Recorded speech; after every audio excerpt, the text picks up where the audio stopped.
আব্বাজি আমার সোনামানিকেরাও হযরতে হালিমাতুস সাদিয়া রাদিয়াল্লাহু তাআলা আনহা আমার দরদি নবীজি ইনাকে নিয়ে গিয়েছিলেন হালিমাতুস সাদিয়া দুগ্ধ পান করানোর জন্য।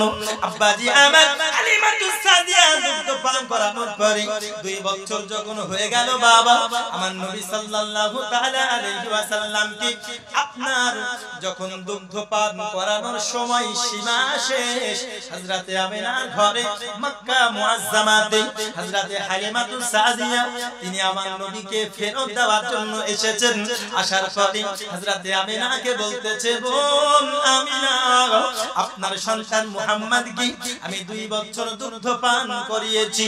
ওগো বোন আমিনা, 2 বছর অতিবাহিত হয়ে গেল, আজ আপনার সন্তান আপনাকে ফেরত দিতে এসেছি। হে বাবাজি আমার, হযরতে হালিমাতুস সাদিয়া রাদিয়াল্লাহু তাআলা আনহা বাবা তিনি যখন ফেরত যাবেন আসল বাড়ি, ইনার মনটা যেন দুঃখে দুঃখিত হলো। ইনার চোখ দিয়ে অঝর নয়নে অশ্রু ঝরতে লাগলো। বলে কেন কেন কেন?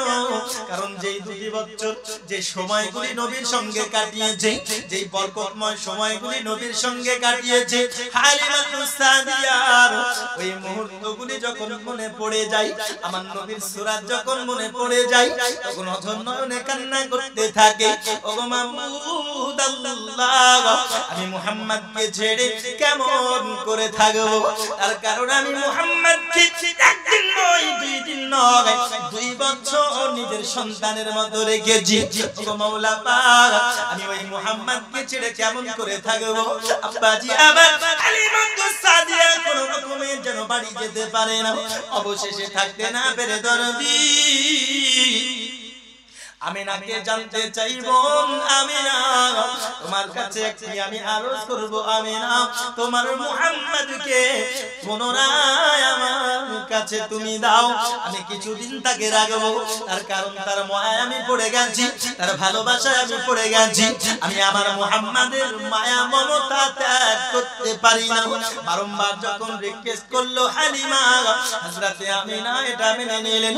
আব্বাজি আবার শোনা মানে কেরাও, হযরতে হালিমাতুস সাদিয়া যখন মক্কা মুআজ্জামা থেকে তিনার গোত্র বনি সাদ ওইখানে যখন তিনি চলে গেলেন, হযরতে হালিমার কন্যা যার নাম ছিল সীমা, তিনি যেন আনন্দে আত্মহারা হয়ে গেল। কারণ পুনরায় তিনার দুধ ভাই মুহাম্মদ আবার আমাদের মধ্যে ফিরে এসেছেন। জোরে বলুন সুবহানাল্লাহ। বনি সাদ গোত্রের যত মহিলা ছিল, যত পুরুষ ছিল, যত মানুষ ছিল, সবাই আবার আনন্দে আত্মহারা হলো। আবার মুহাম্মদকে পুনরায় দেখতে এসেছে। বলে মুহাম্মদ তো চলে গিয়েছিল, আবারও মুহাম্মদ আমাদের মধ্যে ফিরে এসেছে। আবারও মুহাম্মদ আমাদের মধ্যে ফিরে এসেছে।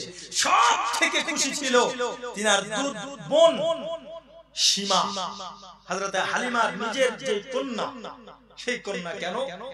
কারণ তিনার ছোট্ট ভাই, তিনার আপন ভাইয়ের থেকেও নবী মুহাম্মদকে সব থেকে বেশি ভালোবাসতেন। জোরে বলুন সুবহানাল্লাহ। তিনার প্রতি এমন একটা ভালোবাসা, এমন একটা মায়া মমতা, তিনার চেহারাতে এমন একটা মধু রয়েছে, যেই দেখে সেই আমার নবীকে ভালোবাসে। তিনার থেকে আর আনন্দিত কেউ ছিল না। অনুরূপ সবাই দেখতে আসে, সবাই আনন্দিত হয়ে গেল। একদিন 2 দিন করতে করতে বাবা 2 মাসের মাথাতে আবার হালিমাতুস সাদিয়া পুনরায় মক্কা মুআজ্জামাতে চলে গেল। হযরতে আমিনা দেখতে পেলেন আবার হালিমা মুহাম্মদকে নিয়ে এসেছে। হালিমাকে বলতেছেন, বোন হালিমা, আমার মুহাম্মদকে তুমি 2 মাসের মাথায় কেন এনেছো? এই তো কাল তুমি নিয়ে গেলে, আবার আজ তুমি কেন আমার মুহাম্মদকে নিয়ে এসেছো? তখন হালিমাতুস সাদিয়া বলে, বোন আমিনা, আমাদের যেই সিদ্ধান্ত ছিল, আমাদের যেই দায়িত্বটা ছিল 2 বছর দুধ পান করানো, আমরা দুধ পান করিয়ে দিয়েছি। বোন হালিমা, আমরা মনে করলাম যার সন্তান তাকে ফিরিয়ে দেওয়া হোক, যার সন্তান তাকে ফিরিয়ে দেওয়া হোক। হযরত হালিমাতুস সাদিয়া তিনি বলতেছেন আমরা ফিরিয়ে দেওয়াটাই শুভনীয় মনে করলাম। আমিনা তিনি চিন্তিত হলেন, তিনি বলছেন যে না, নিশ্চয়ই কোনো কিছু হয়েছে, নচেত তুমি এই তো মাত্র নিয়ে গেলে, আবার তুমি নিয়ে চলে আসলে সবে মাত্র 2 মাস, কি হয়েছে বলো? হযরতে হালিমা তিনি বলছেন কিচ্ছু হয়নি, এড়িয়ে যেতে চাচ্ছেন, কিন্তু হযরতে আমিনা তিনি বারংবার জানতে চাইছেন। এই পর্যন্ত আপনাদের মনে আছে তো নাকি? কিছু তো একটা ঘটেছে। হে বাবাজি আমার, একটু ভালো করে বুঝতে হবে, গভীর মনোযোগ। আমার নবীজি সাল্লাল্লাহু তাআলা আলাইহি ওয়াসাল্লামকে হযরতে হালিমাতুস সাদিয়া রাদিয়াল্লাহু তাআলা আনহা যখন প্রথমবারের পরে দ্বিতীয়বার নিয়ে গিয়েছিল দরজি, ওই সময় যাওয়ার পরে হযরতে হালিমাতুস সাদিয়া আমার দরজি নবীর কাছে অনেক মুজিজাত তিনি লক্ষ্য করেছেন। জোরে বলুন সুবহানাল্লাহ। একজন সাধারণ ছেলের ক্ষেত্রে যেটা হয়, যাই হোক আলহামদুলিল্লাহ, একজন মা আমার 500 টাকা দান করেছেন, আল্লাহ দানকে কবুল করুন। অনেক মুজিজা ঘটে গেছে। কেমন? হযরতে হালিমাতুস সাদিয়া তিনি বর্ণনা করতেছেন, একদা আমি আমার নবী সাল্লাল্লাহু তাআলা আলাইহি ওয়াসাল্লামকে যখন আমি দেখেছি আমার কোল মোবারকে, আমি হালিমা দেখতে পেলাম আমার ঘরের যেই ছাগল বকরিগুলো চড়তে যাবে জঙ্গলের দিকে চড়তে যাবে আমার বকরি, দেখতেছি ছাগলগুলোর মধ্য থেকে একটি ছাগল, অনেক ছাগলের মধ্য থেকে একটি বকরি যেন আমার দরদি নবীর কাছে এসেছে। আসার পরে আমার নবীর কাছে সিজদা করে। আল্লাহর মাখলুক পশু এই ছাগল হালিমা তিনি বলতেছেন আমি যেন দেখতেছি মুহাম্মদকে একটি পশু পর্যন্ত চুম্বন দেয় এবং সিজদা করার পরে আবার ছাগলের দলের মধ্যে মিশে চলে গেল। শুধু তাই নয়, হযরতে হালিমাতুস সাদিয়া তিনি বলতেছেন বোন আমিনা, আমি তোমার কাছে এই জন্য ফিরিয়ে দিতে এসেছি। আমি একদা দেখতে পেলাম আমি হযরতে হালিমাতুস সাদিয়া একদা আমার একটি ছাগল হারিয়ে গেছে। ছাগল হারিয়ে যাওয়ার কারণে আমি মনে বড় দুঃখিত হলাম। মুহাম্মদ এ করলো কি বাবা? এমন মুজিজা দেখাতে দেখতেছে হযরতে হালিমাতুস সাদিয়ার যেই নিজস্ব পুত্র ছিল দৌড়ে এসে তখন হালিমাতুস সাদিয়াকে বলতেছে ওগো মা হালিমা, আমি জানো দেখতে পেলাম আমি এবং আমার মুহাম্মদ দুদু ভাই মুহাম্মদ আমরা দুজন অমুক জায়গায় গিয়েছিলাম ছাগল চরানোর জন্য, অমুক জায়গায় গিয়েছিলাম ঘুরতে। ওগো মা হালিমা, আমি দেখলাম আমার ভাই মুহাম্মদকে 2 জন সাদা পোশাক পরে যেন এসেছি। আসার পরে যেন দেখতেছি 2 জন তিনি মুহাম্মদকে জমিনে শুয়ে দিয়েছে।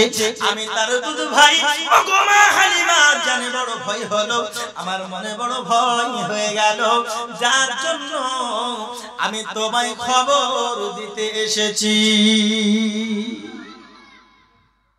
হযরতে হালিমা সন্তান, নিজস্ব সন্তান তিনি এবং আমার নবীজি তিনি 2 বছর বয়সে এতটা সেহাতমন্দ হয়েছে, এতটা শরীর স্বাস্থ্য এবং তিনার এতটা সেহাত হয়েছে যে মনে হবে যে 5 বছরের সন্তান। এমন সন্তান হয় কি হয় না? আছে না? যারা একটু স্বাস্থ্য হয়, যারা একটু সবল হয়, তাদের বয়স মনে হয় 5 বছর হলে দেখে মনে হবে 6-7 বছর বয়স। তাদের শরীরের গঠন দেখে মনে হবে না? মনে হবে। এই হুজুরকেই দেখে নেন, যেই হাইট আর যেই শরীর আলহামদুলিল্লাহ। আমরা শুধু মোবাইলে দেখেছি, ফোন টোন হয়। আমি এখানে এসে আগে হুজুরকে জিজ্ঞেস করছি হুজুর আপনার বয়স কত? কারণ যখন জুব্বা পাগড়ি পরে থাকে স্টেজে বক্তব্য রাখে মনে হয় 35-40 বছর হয়। তো জিজ্ঞেস করছি, বলছে 26 বছর বয়স। কেউ বিশ্বাস করবে? আমি নিজেই তো বিশ্বাস করি। এই হচ্ছে ব্যাপার। তো স্বাস্থ্য সবল এমন হয়েছে আমার নবীজি তিনার 2 ভাইয়ের সঙ্গে পাহাড়ি অঞ্চলের দিকে গিয়েছে। ঘোরাফেরা করতে করতে, কিন্তু নবীজির দুধ ভাই তিনি ওটা দেখার পরে কি যে দুইজন ব্যক্তি যেন আসলো, আসার পরে আমার নবী সাল্লাল্লাহু তাআলা আলাইহি ওয়াসাল্লামকে জমিনের উপরে যেন শুইয়ে দিল, এবং শুইয়ে দেওয়ার পর তিনারা যেন পেট কাটতেছে। কি কাটছে? পেট যেন কাটতেছে।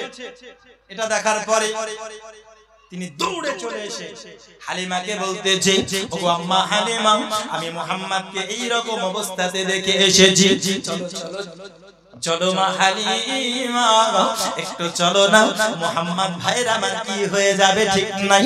আব্বাজি আমার হযরতে হালিমা সাদিয়া রাদিয়াল্লাহু তাআলা আনহা তিনি এবং তিনার স্বামী দৌড়াতে দৌড়াতে চলে গেল।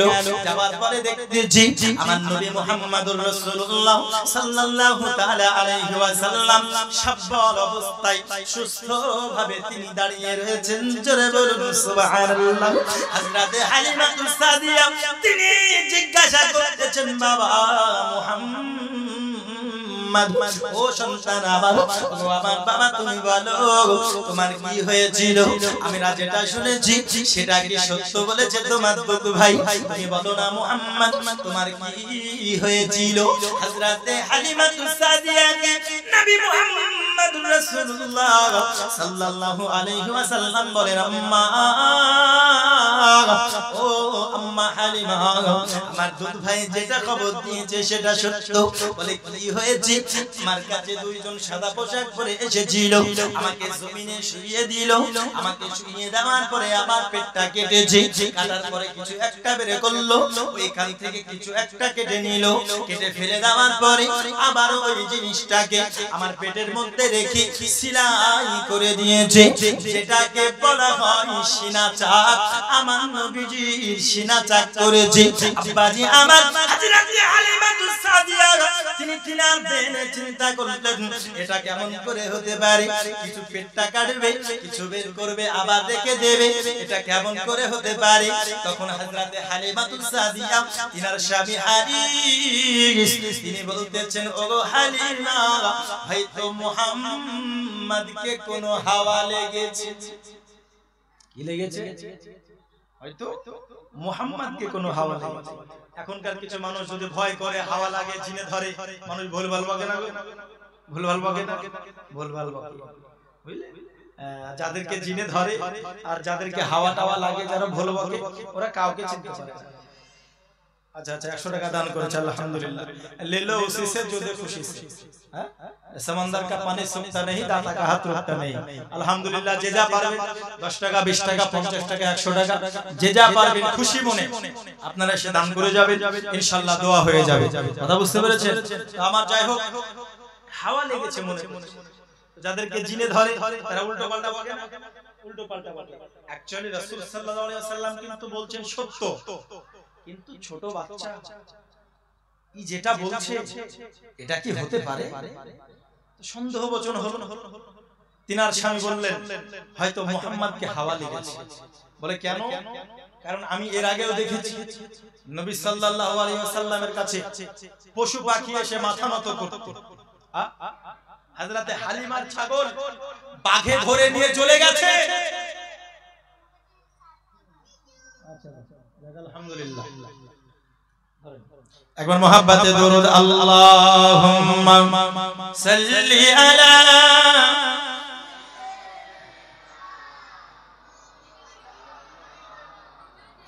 আমি নবীজির পাগল, আমি মদিনার পাগল। একবার জোরে বলুন সুবহানাল্লাহ। এই গজলটা বলবো, গজলটা বলতে বলতে দেখি কতজন আশিক রাসূল আছে। যে যা পারবেন 10 টাকা 20 টাকা 50 টাকা 100 টাকা একটু এসে দিয়ে যাবেন ইনশাআল্লাহ। যারা যুবক ছেলেপেলে আছো, এই তোমাদেরকে বলছি গজলের সুরে সুর মিলাতে হবে। পারবে তো? পারবে তো? একবার জোরে বলুন সুবহানাল্লাহ। দুই হাত তুলে, আমি নবীজির পাগল, আমি মদিনার পাগল, আমি নবীজির পাগল, আমি মদিনার পাগল। মদিনার ধুলিবালি মোর, মদিনার ধুলিবালি মোর নয়নের কাজল, আমি নবীজির পাগল, আমি আওয়াজ করে, আমি নবীজির পাগল, আমার মনে নবী নবী দুই চোখে মদিনার ছবি আমার মনে নবী নবী দুই চোখে মদিনার ছবি আমার মনে নবী নবী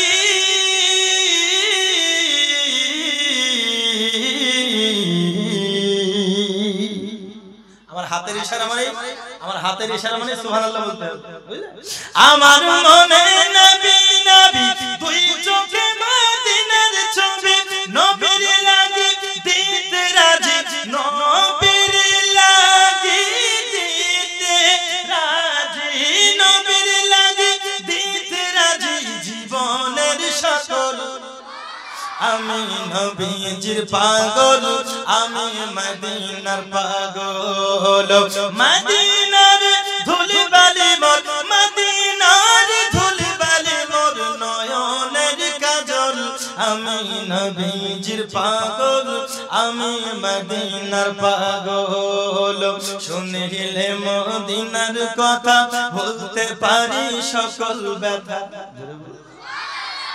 মদিনার নাম শুনলে মনে শান্তি হয় কি হয় না শুনিলে মদিনার কথা বলতে পারি সকল ব্যথা শুনিলে মদিনার কথা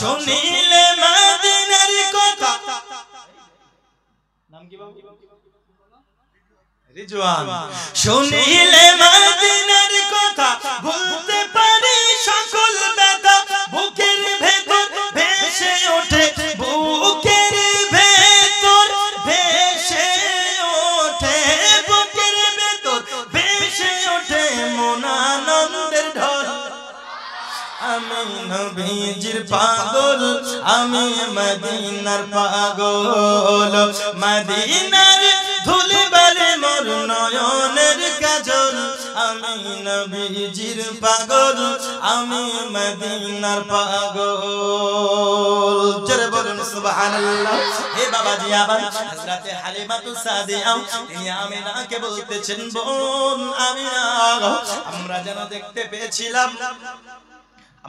দেখতে পেয়েছিলাম সেকেন্দার শেখ মারা গিয়েছেন আচ্ছা যাই হোক আলহামদুলিল্লাহ আল্লাহ দানকে কবুল করুক সকলে বলে আল্লাহুম্মা আমিন আরেকটু জোরে বলেন আল্লাহুম্মা আমিন যারা দিচ্ছেন যারা দিচ্ছেন না যারা দিচ্ছে তাদেরকে উৎসাহিত করুন হযরত এই দেখুন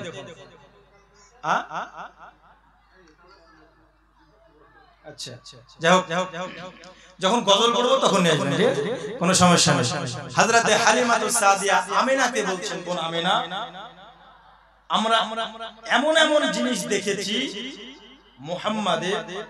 মুহাম্মদ বলছে পেট কেটে কিছু বের করে আবার রেখে দিয়ে সেলাই করে দিয়েছে আবার দেখছি মুহাম্মাদের জন্য গাছপালা যেন ঝুঁকে যাচ্ছে একবার জোরে হবে না সুবহানাল্লাহ মুহাম্মাদের কাছে এসে ছাগলে বকরিতে যেন সিজদা করছে তো আমার স্বামী এবং আমরা মনে করলাম হয়তো মুহাম্মাদকে হাওয়া লেগেছে আমার স্বামী বলল যে মুহাম্মাদকে হাওয়া লেগেছে হয়তো এই হাওয়ার আসার আরো বেড়ে যেতে পারে পরে কোনে হয়তো আমাদের দোষ আসতে পারে আচ্ছা জিনারা দেবেন একটু থামুন আপনারা বসে থাকুন আমি যখন চাইবো তখন নিয়ে আসবেন সমস্যা নাই একটু বক্তব্য চলুক নাকি একটু বক্তব্যটা চলুক কোনো সমস্যা নাই কারণ দেখছো মানুষ দিতে এক্সাইটেড বুঝলে কিন্তু আমরা নেব একটু ধৈর্য ধরুন সমস্যা নেই এক জায়গা হয়ে যাবে একবার জোরে বলুন সুবহানাল্লাহ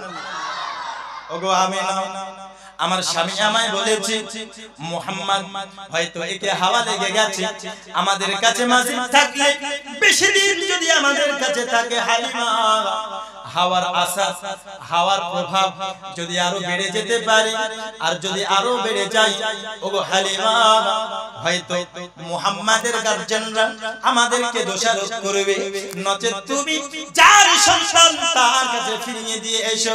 ওগো হালিমা, তুমি আমিনার কাছে মুহাম্মাদকে ফিরিয়ে দিয়ে এসো। হযরতে হালিমাতুস সাদিয়া, হে বাবাজি আমার, আমিনাকে বলতেছেন, বোন আমিনা, আমরা এটা মনে করেছি হয়তো মুহাম্মাদকে হাওয়া লেগেছে, যার জন্য তোমার কাছে ফিরিয়ে দিতে এসেছি, কারণ আমরা কোনো রিস্ক নিতে চাই না। হযরতে আমিনা রাদিয়াল্লাহু তাআলা আনহা তিনি মুস্কি হাসি দিয়ে বলতেছি, ওগো বোন আমিনা, হালিমা, তুমি এই কারণে মুহাম্মাদকে ফিরিয়ে নিয়ে এসেছো। ওগো বোন হালিমা, তবে তুমি শোনো, আমার মুহাম্মদ তোমার কাছে যাওয়ার পরে শুধু হাওয়া লেগেছে এটা নয়। ওগো হালিমা, আরে মুহাম্মদ কি হাওয়া লাগাতো দূরের কথা, কোন শয়তানি ওয়াসওয়াসা আমার মুহাম্মাদের কাছে আসতে পারবে না। কোন শয়তানের ওয়াসওয়াসা মুহাম্মাদের কাছে আসতে পারবে? জোরে বলুন, পারবে? শয়তানের ওয়াসওয়াসা তো দূরের কথা, শয়তান আমার নবীর সূরত ধারণ করতে পারে না। জোরে বলুন সুবহানাল্লাহ। আজকে আমরা আমার নবীকে আমার মতো বলছি, হুজুর আলহামদুলিল্লাহ, বুঝলেন? শয়তান পৃথিবীর বুকে মানুষের স্বপ্নে হোক বা বাস্তবে হোক, সাধারণ আপনার আমার সূরাতে এসে শয়তান মানুষকে ধোঁকা দিতে পারে কি পারে না? জোরে বলুন, পারে কি পারে না? কিন্তু নবী আমার বলছেন, যেই ব্যক্তি স্বপ্নে আমাকে দেখলো, সুতরাং সেই আমাকেই দেখলো। বলে কেন? কারণ শয়তান আমার মতো নয়, আর শয়তান আমার রূপ ধারণ করতে পারবে না। জোরে বলুন সুবহানাল্লাহ। শয়তানও জানে, কথা বুঝুন, শয়তান আমার নবীর রূপ ধারণ করতে পারবে না। বলে কেন? কারণ শয়তান জানে যে আমি নবী মুহাম্মাদের মতো নয়, আমি নবী মুহাম্মাদের মতো নয়, যার জন্য নবী মুহাম্মাদের রূপ আমি ধারণ করতে পারবো না। আজকে শয়তান জানছে, শয়তান এটা বলছে যে আমি নবী মুহাম্মাদের মতো নয়, কিন্তু আজকালকার কিছু মানুষ বলছে যে আমরা নবী মুহাম্মাদের মতো, বলছে না নবী আমার মতো। তাহলে বুঝতে হবে এরা শয়তানেরও বড় ভাই। কথা বুঝলেন? হ্যাঁ, শয়তান যেখানে ও পাচ্ছে না নবীর মতো হতে, ও জানছে যে আমি নবীর মতো নয়, কিন্তু কিছু মানুষ বলছে না নবী আমার মতো। বুঝতে হবে শয়তানেরও বড় ভাই। কথা বুঝলেন? হযরতে আমিনা রাদিয়াল্লাহু তাআলা আনহা তিনি বলতেছেন, বোন হালিমা, আরে আমার মুহাম্মাদের কাছে কোনো হাওয়া লাগেনি, কোনো ওয়াসওয়াসা আসেনি। ওগো বোন হালিমা, তবে তুমি শোনো, আমার মুহাম্মাদের এই কথা তুমি যখন প্রকাশ পেয়েছো হালিমা, আমার মুহাম্মদ এ কোনো নতুন নয়, নতুন নয়।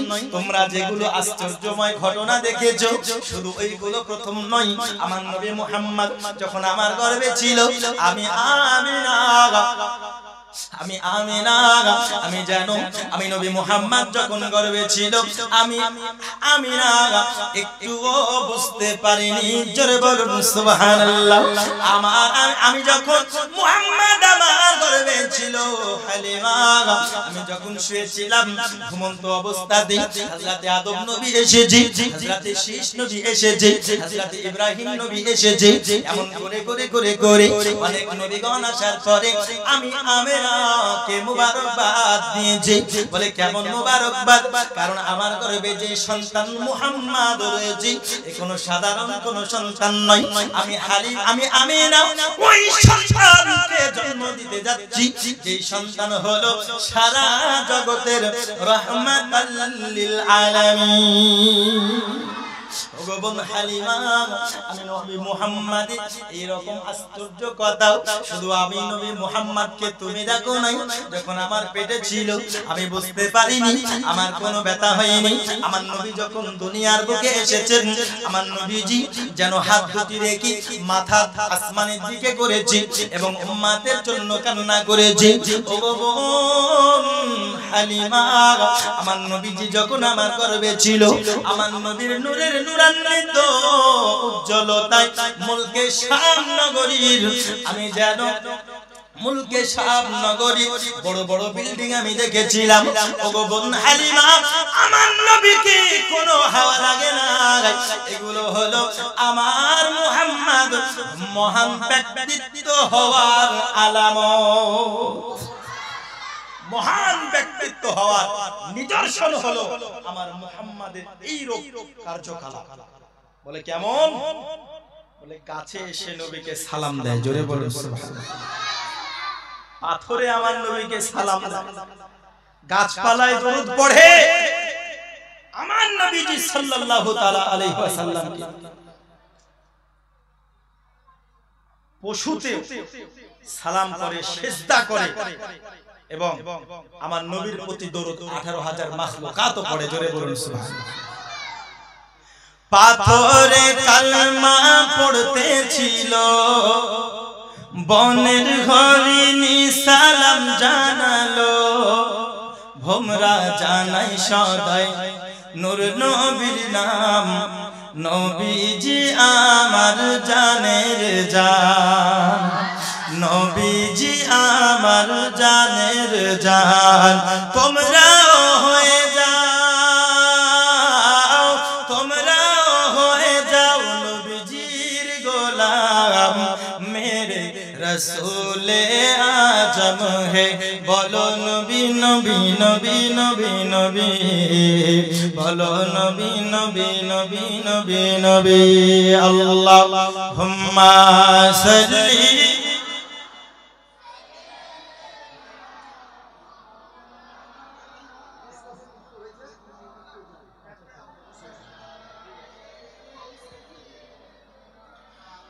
মাওলানা মুহাম্মদ সাল্লাল্লাহু আলাইহি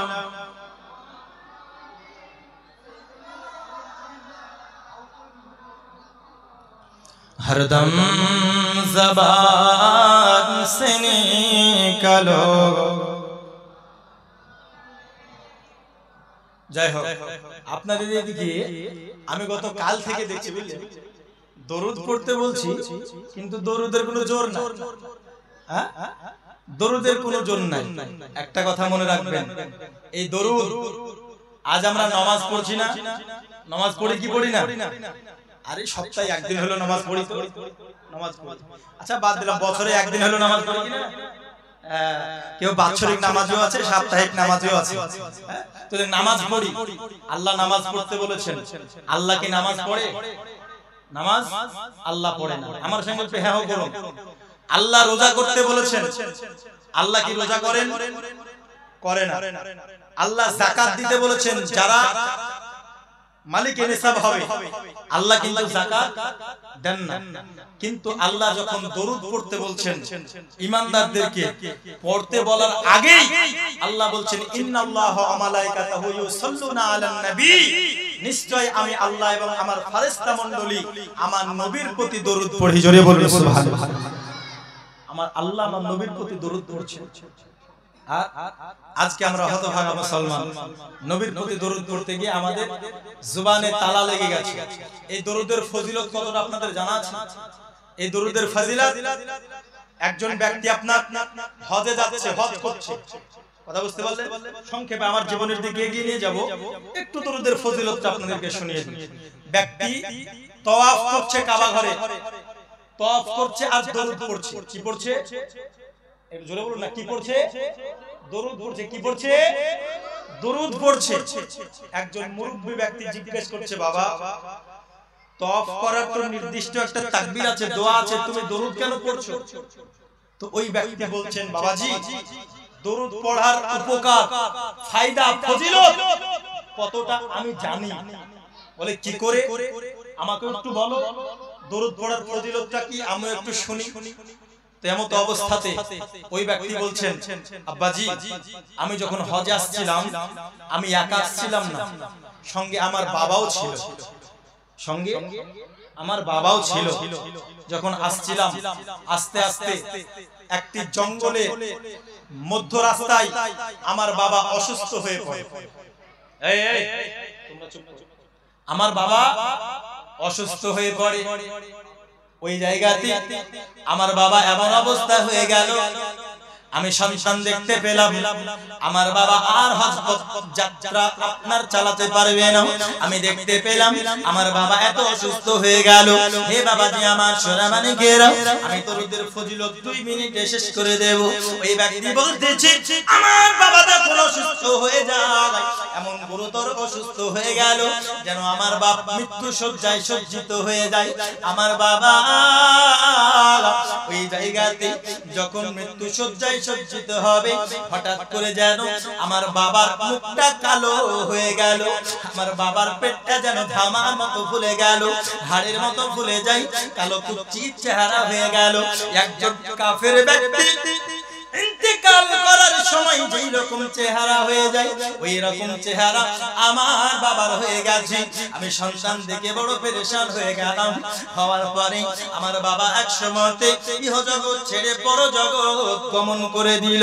এ বাবাজি আমার সোনামানিকেরা, ওই সন্তান বলতেছি আমার বাবাজি যখন ওই জায়গায় ইন্তেকাল করে গেল, কালো কুচির চেহারা এবং পেটটা যেন ফুলে যায়, কারণ আমি জানি আমার বাবা জীবনে এমন কোন ভালো কাজ করে নাই যে ভালো কাজের কারণে মৃত্যুর সময় আসান মওত হবে, এমন ভালো কাজ করে নাই যে কারণে মৃত্যুর সময় খুবই আপনার আরামদায়ক মৃত্যু হবে। ওই সন্তান বলতেছে ওই মধ্য রাস্তাতে ফাঁকা জঙ্গলের মধ্যে কাউকে আমি দেখতে পেলাম না।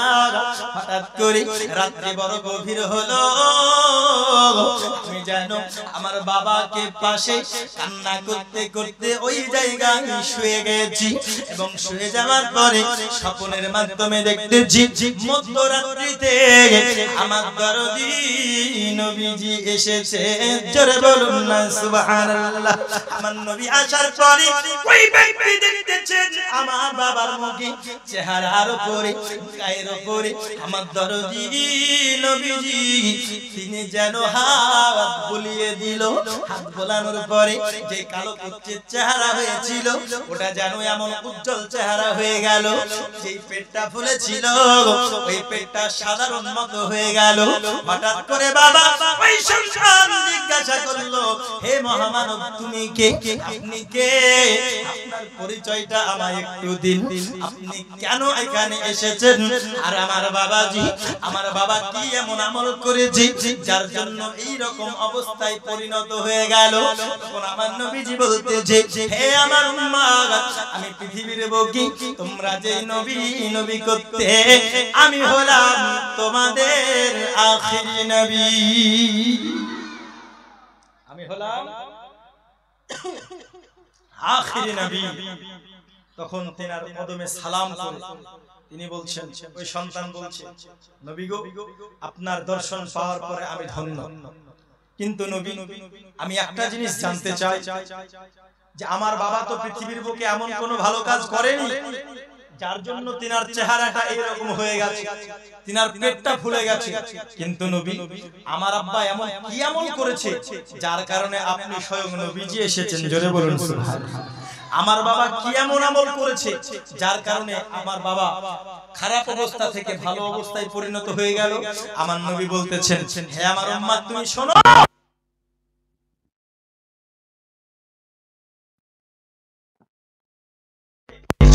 কোন জায়গায় মসজিদে বা একাকিত্বে আমি নবীর প্রতি দরুদ পড়া হতো, তোমার বাবা আমায় ভক্তি ভরে ভালোবেসে মুহাব্বতের অন্তরে আমি নবীর প্রতি ইশক ও মুহাব্বত নিয়ে দরুদ শরীফ পড়তো। জোরে বলুন সুবহানাল্লাহ। ওই দরুদ ফেরেশতা মণ্ডলী আমার কাছ পর্যন্ত পৌঁছিয়ে দিয়েছে, আর আমি নবীজি তোমার বাবার সেই দরুদ পড়া কবুল করে নিয়েছি, আর সেই দরুদ পড়া কবুল করে নিয়ে তোমার বাবা আমার প্রতি যে ভালোবাসা, যে মুহাব্বত, এই মুহাব্বতে আমি নবী খুশি হয়ে গেছি, যার জন্য তোমার বাবাকে জান্নাতে নিয়ে যাওয়া হলো আমি নবীর কর্তব্য। জোরে বলুন সুবহানাল্লাহ। ওই সন্তান বলতেছে, আব্বাজি আমি দরুদ পড়ার এই যে এত সুন্দর একটা ফজিলত, এত সুন্দর একটা গুরুত্ব বরকত আমি স্বয়ং রাসূল সাল্লাল্লাহু আলাইহি ওয়াসাল্লামের কাছে শুনেছি, যার জন্য আমি কাবা ঘরে তওয়াফ করছি আর দরুদ পড়ছি। কিন্তু আজকে হতভাগা মুসলমান আমরা দরুদ যখন আমরা পড়ি আমাদের জবান দিয়ে আওয়াজ বের হয় না, কেউ আবার দরুদ পড়েও না। আচ্ছা বলুন তো, নবীকে খুশি করা দরকার আছে না নাই? খুশি করার দরকার আছে। আল্লাহকে ভালোবাসতে হলে, নবীকে ভালোবাসতে হলে নবীর প্রতি দরুদ পড়া দরকার আছে না নাই? দরুদ পড়া দরকার আছে। যারা নবীকে ভালোবাসি, যারা খুশি করতে রাজি, খুশি করতে ইচ্ছুক, একবার নবীর প্রতি ভক্তি ভরে মুহাব্বত অন্তরে লাগিয়ে ঝুমঝুম আওয়াজে গুম্বাদে খাজরাকে অন্তরে রেখে একটু মুহাব্বতে দরুদ শরীফ পেশ করি। আল্লাহুম্মা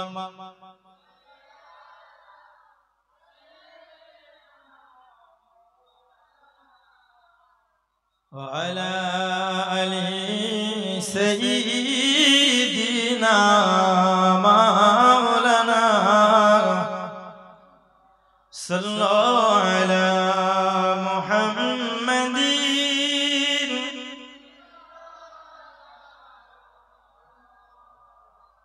हरदम ज़बान से निकालो पाक नामे मुहम्मद, हरदम ज़बान से निकालो शफीना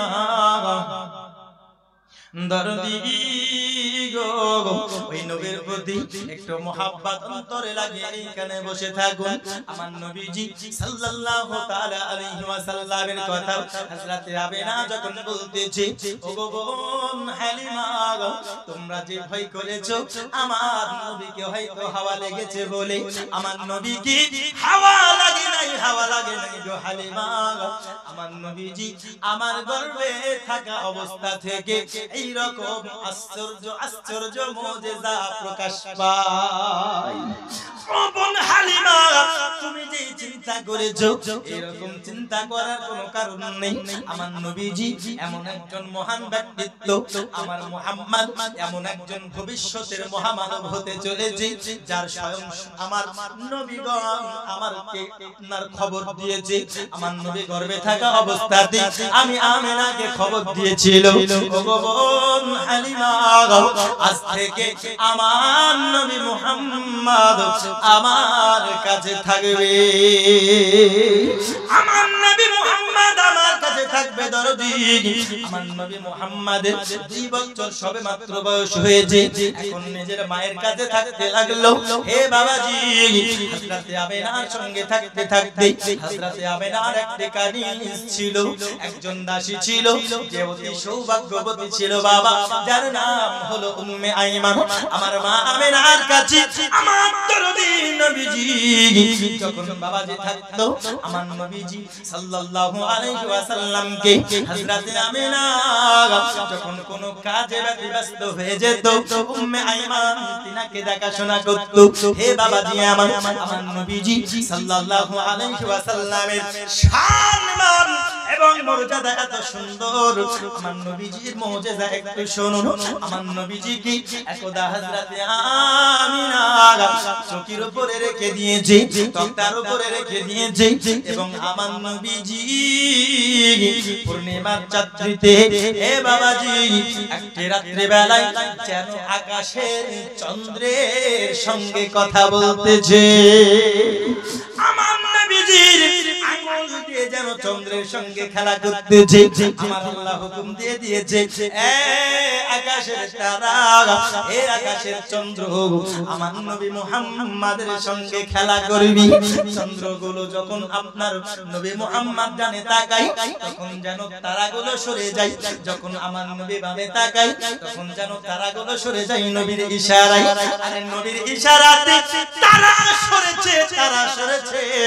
আমার নবীর মুজিজাতে তো শুধু তারা নয়, চন্দ্র দ্বিখণ্ডিত হয়েছে।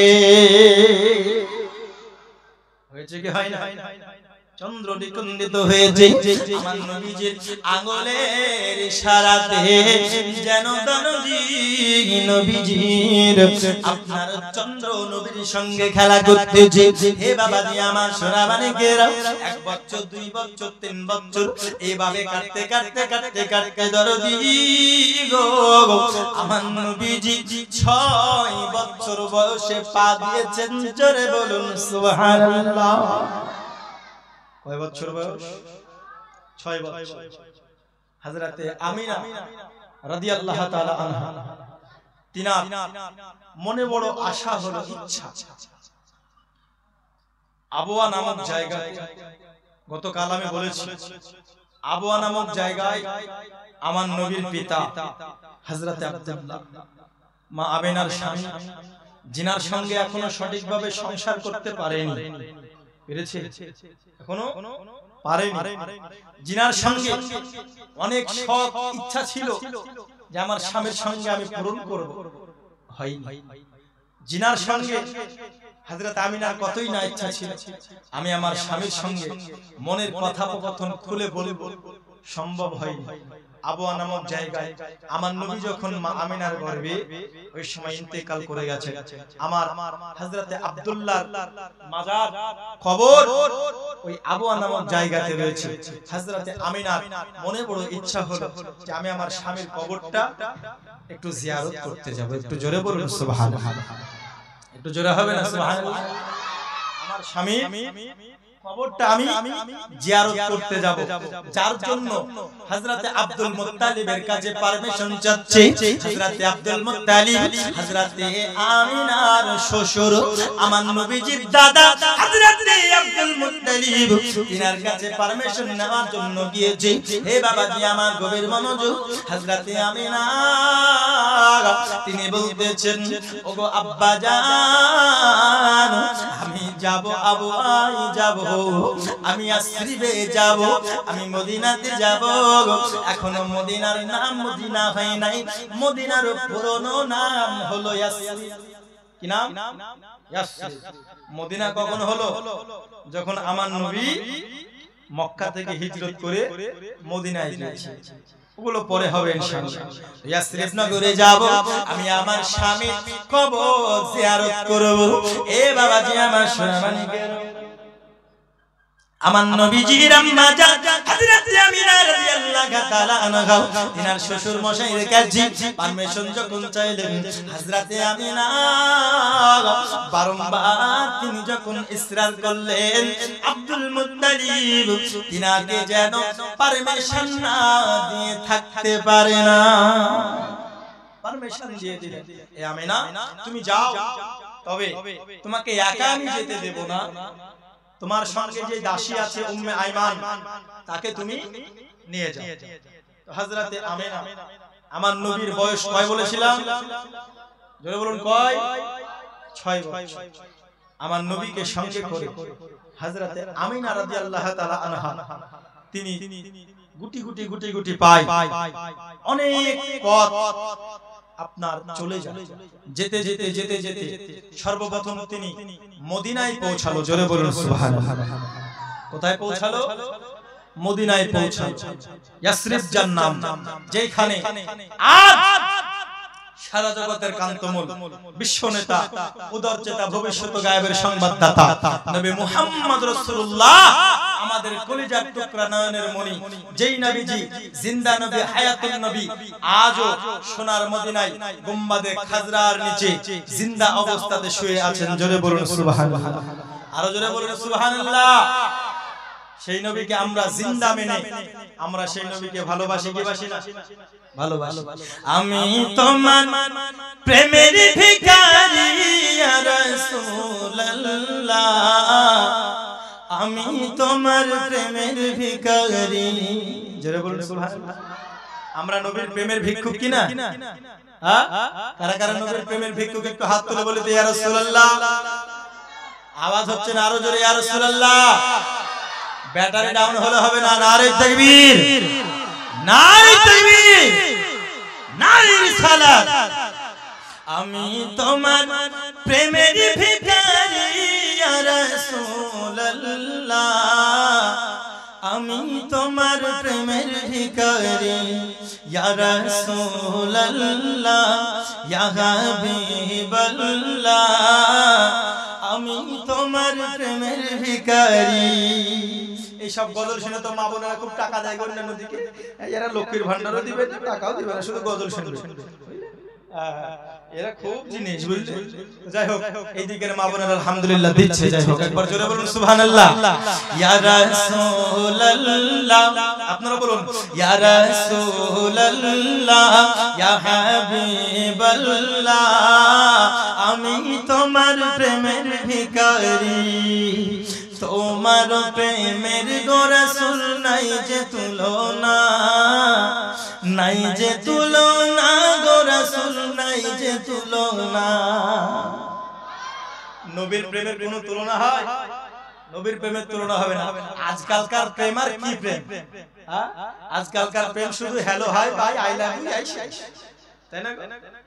খুব জোর বড় জোর হলে হাতে পায়ে বুকে পায়ে যেখানে সেখানে নামটা লিখে দেয়। এখনকার ভালোবাসা হাই রে ভালোবাসা, কথা বুঝতে পারলেন?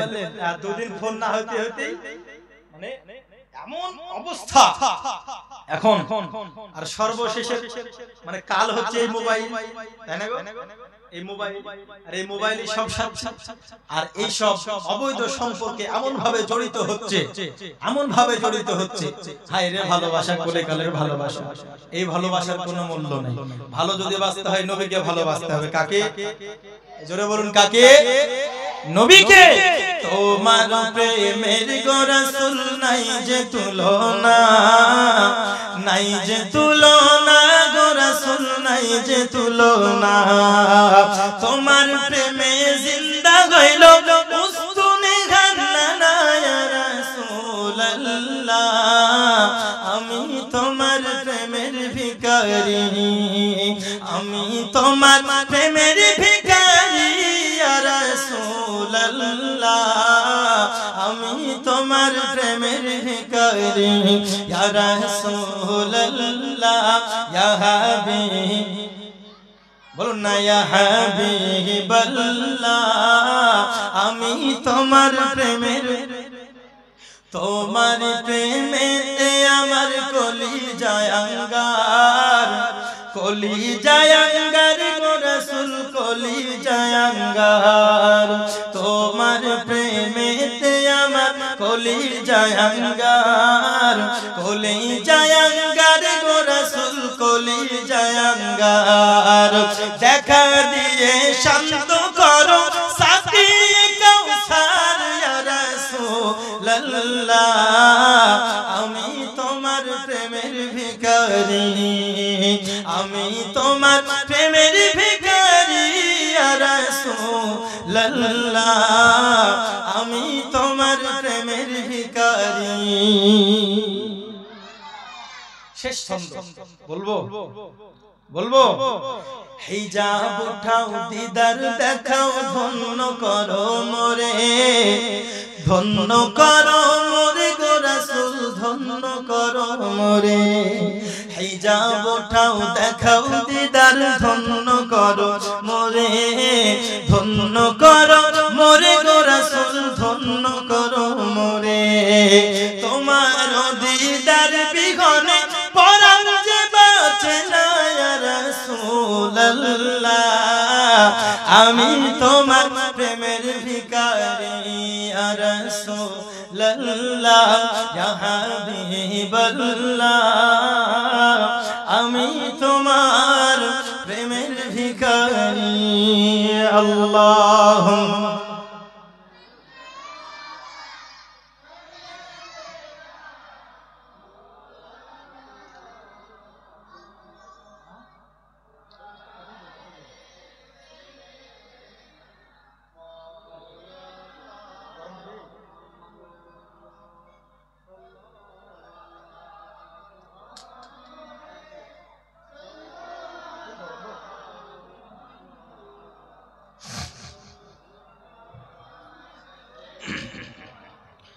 पाक नबी मोहम्मद हरदम ज़बान,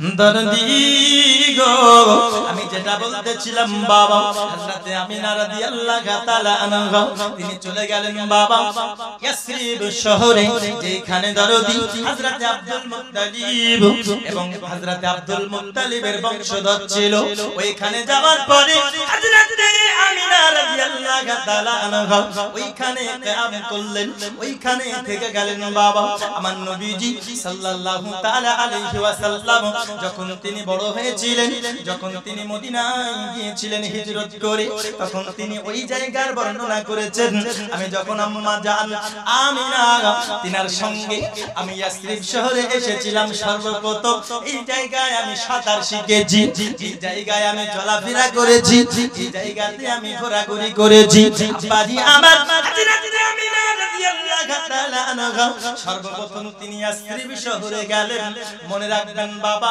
ইয়াসরিব শহর হলো মদিনার অপর নাম কার নাম মদিনার অপর নাম ওই ইয়াসরিব শহরে সর্বপ্রথম গেল যাওয়ার পরে হযরতে আমিনা রাদিয়াল্লাহু তাআলা আনহা ওই সময় বাবাজি মুসলমানের সংখ্যা তেমন ছিল না জাহেলিয়াতের যুগ ছিল অনেক খারাপ সময় ছিল ওই সময় অনেক পাদ্রী থাকতো মদিনাতে ওই পাদ্রীদের জ্ঞান এমন ছিল তাওরাত জাবুর ইনজিল তারা বেশি বেশি করে পড়েছে ইনজিলের ভাষা তারা জানতো অনেক অনেক সাহিফা কিতাবের জ্ঞান তাদের মধ্যে ছিল দরদি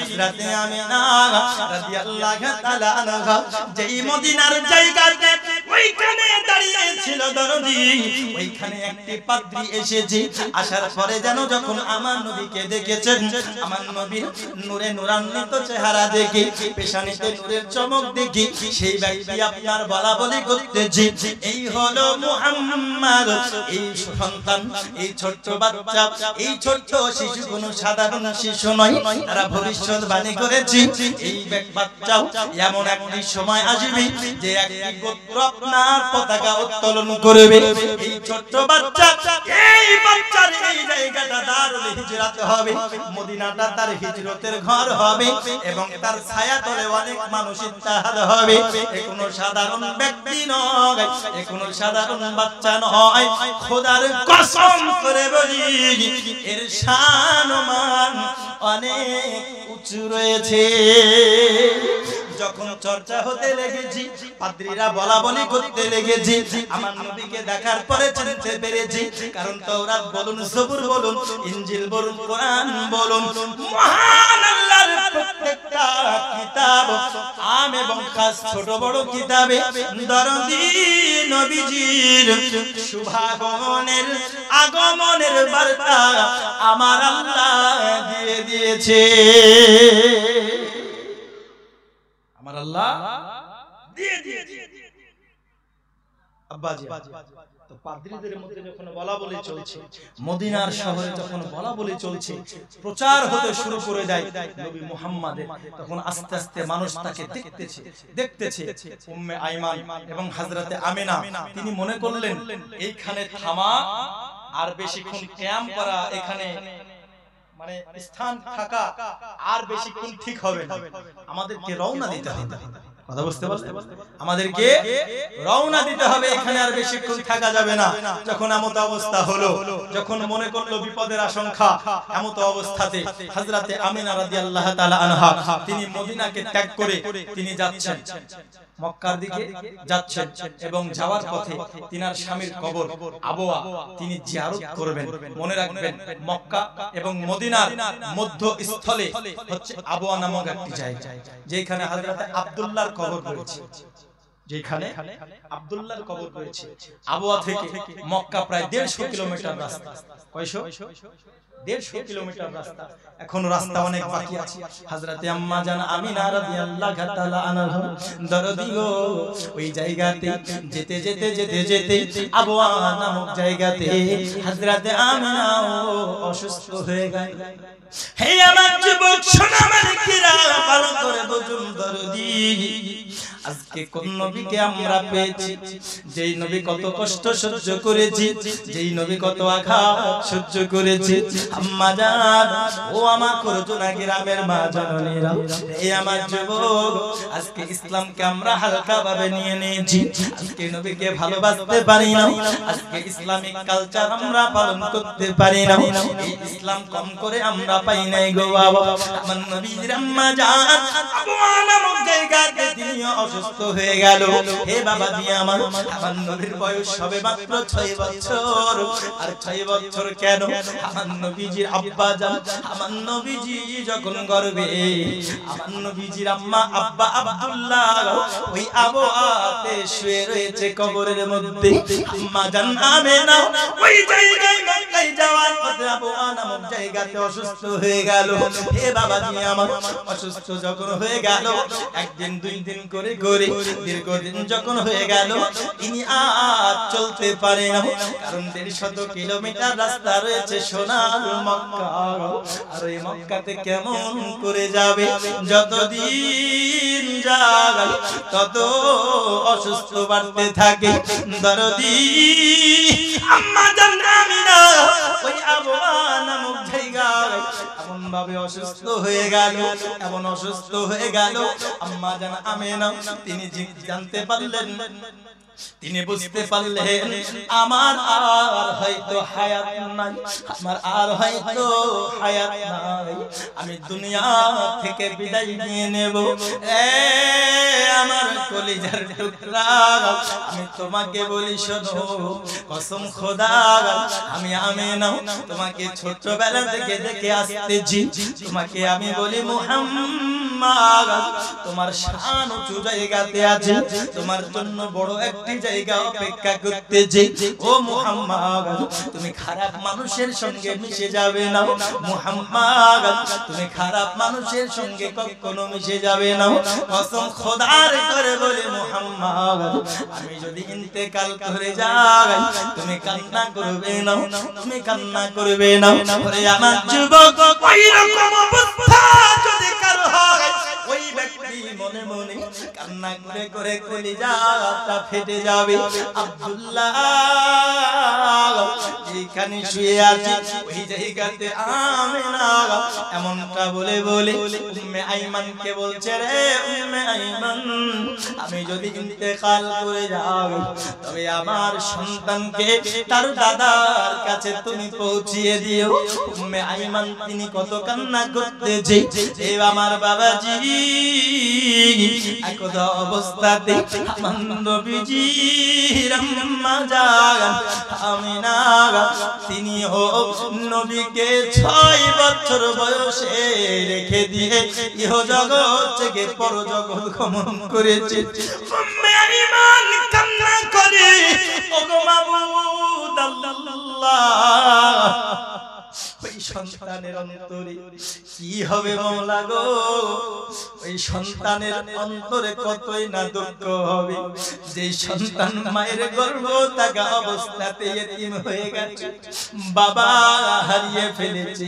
ওই সন্তানের কলিজাটা কেমন করে ফেটে যাবে, ওই সন্তান কত কষ্ট পায়, যে সন্তান 6 বছর বয়সে মা হারাও এতিম হয়ে গেল, মায়ের আদর আর পাবে না, মায়ের ভালোবাসা আর পাবে না। উম্মে আইমান তিনি বলতেছি, কি হবে ওই মুহাম্মাদের অন্তরে, যার এরকম বাবা মা দুনিয়ার বুকে নাই, এতিম, তারা বোঝে এতিম হওয়া যন্ত্রণাটা কত। আমার নবীজি বাবা হারিয়েছে গর্ভ অবস্থাতে, মা হারিয়েছে 6 বছর অবস্থাতে। আমার আল্লাহ পাক, আল্লাহ তাআলা আমার নবীজির আম্মা আব্বার আদর থেকে মাহরুম করে দিয়েছে। বলে কেন? কারণ যেই নবীজি সমস্ত ইয়েতিমকে সান্ত্বনা প্রদানকারী হবে, ওই মুহাম্মদকেও ইয়েতিম হওয়ার এহসাসটা হওয়া প্রয়োজন আছে। আমার নবীকে তার জন্য আমি ইয়েতিম বানিয়ে পাঠিয়েছি, যার জন্য কেউ যেন বলতে না পারে আমরা আল্লাহ আমাকে ইতিম বানিয়ে পাঠিয়েছে। মুহাম্মাদের তো আব্বা ছিল, মুহাম্মাদের তো মা ছিল। মুহাম্মদ কি করে আমাদের কষ্ট বুঝবে? মুহাম্মদ কি করে আমাদের দুঃখ বুঝবে? আমার আল্লাহ তার জন্য নবীকে ইতিম বানিয়ে পাঠিয়েছে। ওরে আমার যুবক, ইতিমকে তোমরা কখনো কষ্ট দিও না, কারণ ইতিম যদি কষ্ট পায় আমার নবীজি স্বয়ং কষ্ট পায়। ইতিমের যে অন্যায় করে আল্লাহ বেজার হয় তার উপরে রে। ইতিমের যে অন্যায় করে আল্লাহ বেজার হয় তার উপরে রে। হাসর মাঠে বিচার দিনে, হাসর মাঠে বিচার দিনে ওরে নবীর শাফাত পাবে না সুখী জানে না। দুঃখের মর্ম দুঃখী জানে, ওগো সুখী জানে না। দুঃখের মর্ম সুখী জানবে, জানবে কি? যার বাবা মা হারিয়েছে সেই বোঝে যন্ত্রণা, বাবা মা যার আছে সে কি কষ্ট বুঝবে। দুঃখের মর্ম দুঃখী জানে, ওগো সুখী জানে না। দুঃখী লোকে সুখী হলে দুঃখ ভুলে যাবে না, সুখী জানে না। দিনের নবী নিজের দুঃখে পেটে পাথর বেঁধে থাকে রে। দিনের নবী নিজের দুঃখে পেটে পাথর বেঁধে থাকে, তবু সুধায় গরিব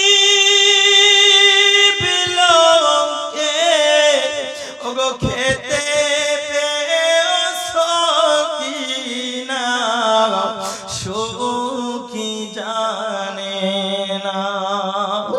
দুঃখের মর্ম দুঃখী জানে, ওগো সুখী জানে না। হুজুরের দরবার এতিম খানা আছে 12 মাস খোলা দেখো না রে। হুজুরের দরবার এতিম খানা আছে 12 মাস খোলা দেখো না রে। কত লোকে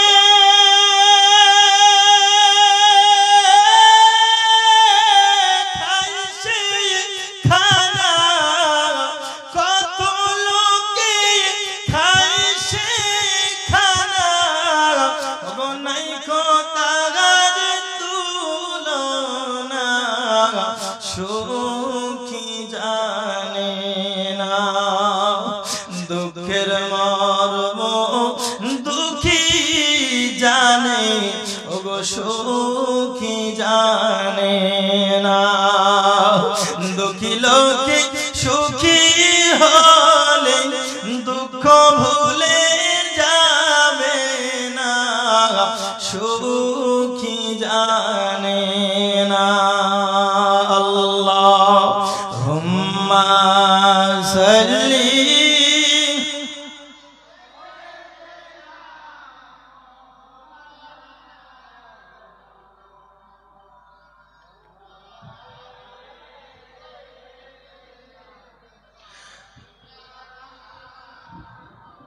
وعلى آل سيدنا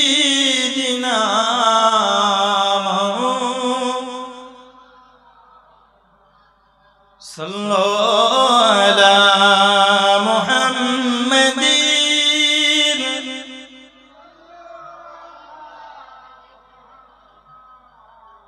हरदम ज़बान पाक नामे हरदम ज़बान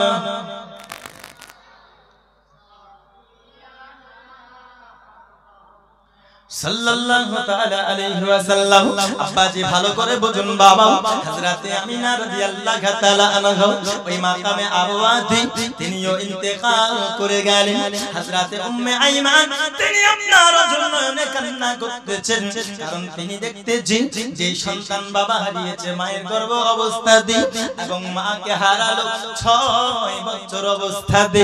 ওই সন্তানের অন্তরটা কেমন হতে পারে, কেমন কষ্ট পেতে পারে, যারা হারিয়েছে সেই বুঝে যন্ত্রণা বাবা।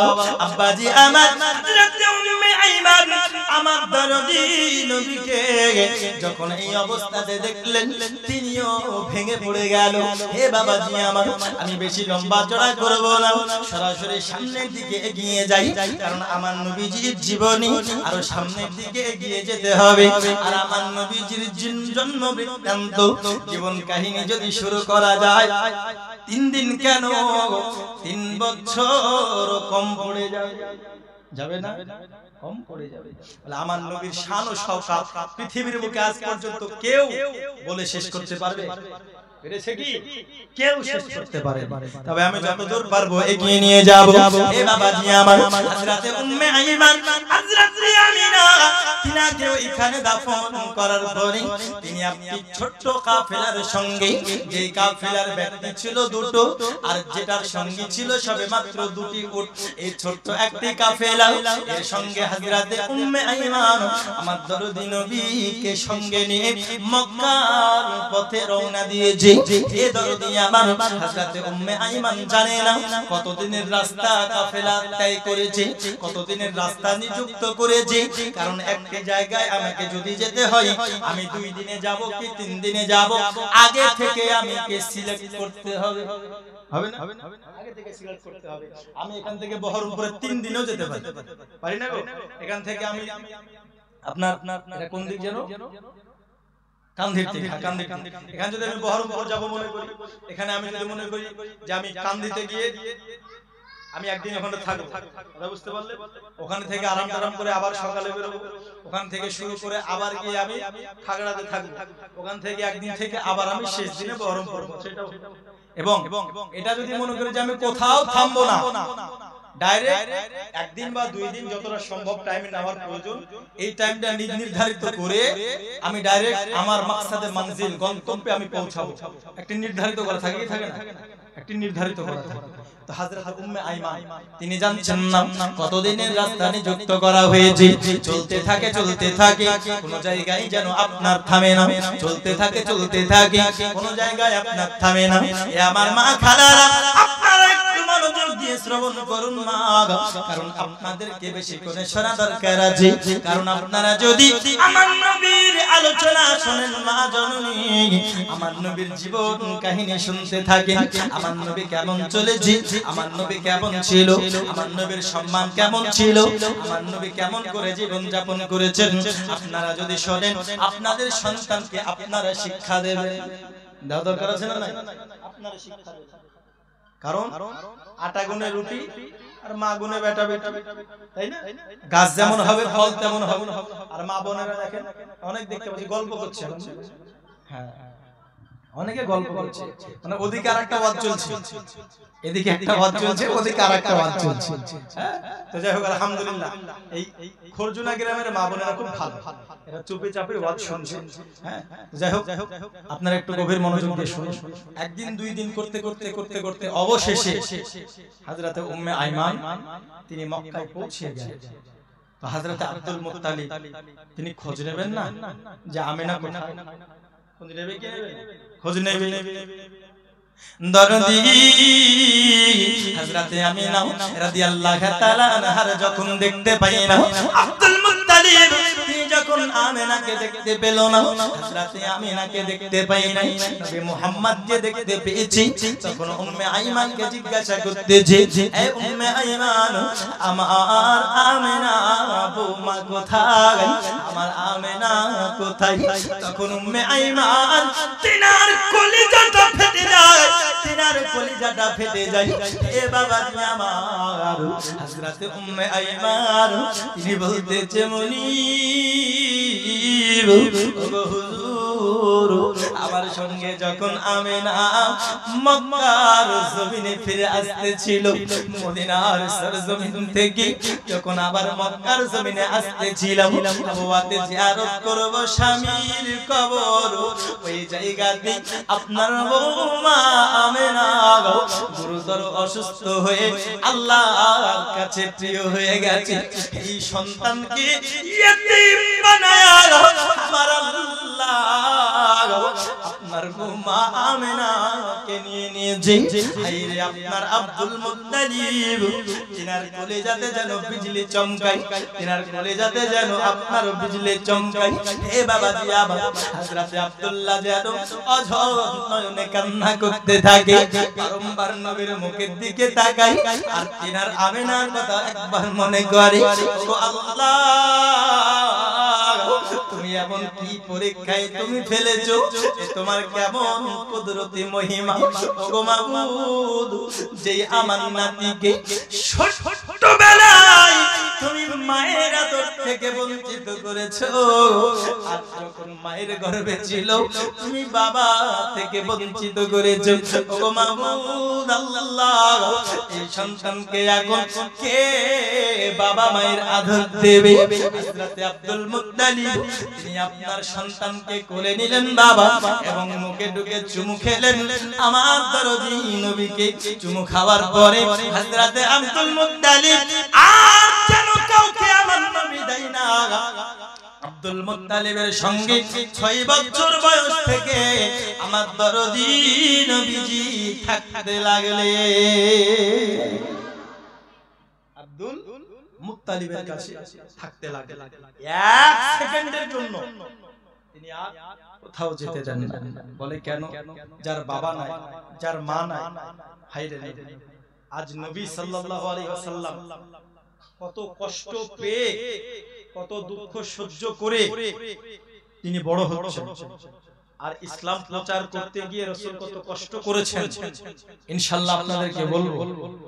তবে শুধু ইসলাম প্রচার করতে গিয়েই নয়, রাসূল ছোট্টবেলা থেকে আল্লাহ এমন কোন দুঃখের মাধ্যম দিয়ে আমার রাসূলকে পরীক্ষা করেননি, এমন কোন দুঃখ কষ্টের মাধ্যম, এমন কোন দুঃখ নেই যে দুঃখের মাধ্যম দিয়ে আমার নবী দিন কাটান। বলে কেন? কারণ যেই নবীজি সবার দুঃখের মহলম হবে, সেই নবীকে সমস্ত দুঃখের এহসাস হতে হবে কি হবে? হতে হবে। তবেই তো অন্যের দরদ বুঝবে, তাই না? তবেই অন্যের দরদ বুঝবে। যেই ব্যক্তি যে কষ্ট পেয়েছে, একই কষ্ট যদি অন্যজন পায়, তবেই তার কষ্টটা বুঝতে পারবে। পারবে না? বুঝতে পারবে। আজ আমি এখানে বক্তব্য রাখছি, আরেকজন বক্তায় জানে বক্তব্য দেওয়ার কষ্টটা কেমন। যারা শুনছে তাদের কিছু মনে হবে না। লাগাতার 2 ঘন্টা 2.5 ঘন্টা বকে যাওয়া এ কোনো সাধারণ জিনিস না। বুঝতে পারলে? খুব কষ্ট। তো রাসূল সাল্লাল্লাহু আলাইহি ওয়াসাল্লাম যারা কাফির তাদের জন্য রহমত, যারা জালিম তাদের জন্য রহমত, যারা মাজলুম, যারা অত্যাচারী, কাফের, বেঈমান, মুশরিক প্রত্যেক মানুষের জন্য, উম্মতে মুহাম্মাদের জন্য নবী আমার দয়া। এই নবী যার সঙ্গে মিশে সেই ব্যক্তির দুঃখ দরদ আমার নবী বুঝে যায়। জোরে বলুন সুবহানাল্লাহ। আমার নবী বুঝে যায়। হযরত আব্দুল মুত্তালিব তিনি আর দেন না। বাবা গিয়েছে দুনিয়ায় আসার পর, মা তো 6 বছর বয়সে চলে গেল। হায়রে কুদরতে নাই রানী, আল্লাহর কি আশা, কি ইচ্ছা, আর কত কষ্ট দেবেন আল্লাহ। যার কাছে থাকলো দাদা জান আব্দুল মুত্তালিব, তিনিও 2 বছর পর ইন্তেকাল করে গেলেন। তখন নবীর বয়স 8 বছর। কয় বছর? 8 বছর। হযরত আব্দুল মুত্তালিব যখন বিছানাগত হয়ে গেল, এই মা বোনেরা আপনারা শুনুন, হযরত আব্দুল মুত্তালিব যখন বিছানাগত হয়ে গেল, তিনার সন্তানদের মধ্য থেকে আবু তালিবকে ডেকেছেন, যিনি সবথেকে আপনার ছোট সন্তান ছিল আব্দুল্লাহ, তিনার থেকে যিনি বড় ছিলেন তার নাম হচ্ছে আবু তালিব। চলবে? সমস্যা নেই তো? আচ্ছা ঠিক আছে। মাইক খুব সুন্দর বাজছে আলহামদুলিল্লাহ, মাঝে মাঝে ভোল্টেজের প্রবলেম হচ্ছে। আচ্ছা যাই হোক, কথা বুঝতে পারলেন কি বলছি আমি? আমার নবীজি সাল্লাল্লাহু আলাইহি ওয়াসাল্লামের বয়স কত বছর হলো? 8 বছর। হযরত আব্দুল মুত্তালিব তিনার দাদা যখন আপনার অসুস্থ হয়ে গেল, তিনি দেখতেছি আমি যদি ইন্তেকাল করে যাই তাহলে আমার ছোট পোতাকে কে দেখবে? আমার ছোট পোতার তো বাবা নাই, আমার ছোট পোতার তো মা নাই, আর আমি তো ইন্তেকাল যদি করে যাই, আমাকে যদি আল্লাহ আমাকে যদি আল্লাহ উঠিয়ে নেয়, তাহলে আমার ছোট নাতিকে কে দেখবে? আমার মুহাম্মদকে কে দেখবে? এই মুহাম্মদকে যাকে আমাকে অর্পণ করে দিতে হবে। হযরত আব্দুল মুত্তালিব তিনার সন্তান আবু তালিবকে ডেকেছেন, যিনি ছিলেন আব্দুল্লাহর আপন ভাই। জোরে বলুন সুবহানাল্লাহ। হযরতে আব্দুল্লাহর আপন ভাই, আমার নবীজির আপন চাচা হযরত আবু তালিবকে ডেকে বলতেছে, ওরে বেটা, আমি তোমার কাছে এই এতিম বাচ্চা সঁপে গেলাম, এই এতিম বাচ্চা ওসিয়ত করে গেলাম, এই আমার বেটা, তুমি মুহাম্মদকে খুবই ভালোবাসবে, কখনো তুমি কষ্ট দেবে না, কখনো তুমি কষ্ট দেবে না।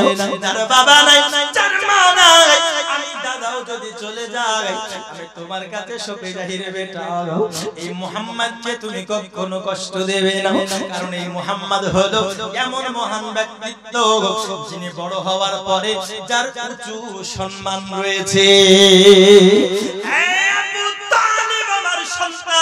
তুমি কষ্ট দেবে না, তুমি কষ্ট দেবে না, খুব ভালোবাসবে মুহাম্মদকে, তুমি তোমার সন্তানের মতো রাখবে, তুমি সব সময় নিজের কাছে রাখবে। এ বাবাজি আমার, একদা আমার আব্দুল মুত্তালিব আমার নবীজিকে ছেড়ে ইহজগৎ থেকে পরজগৎ গমন করে গেল।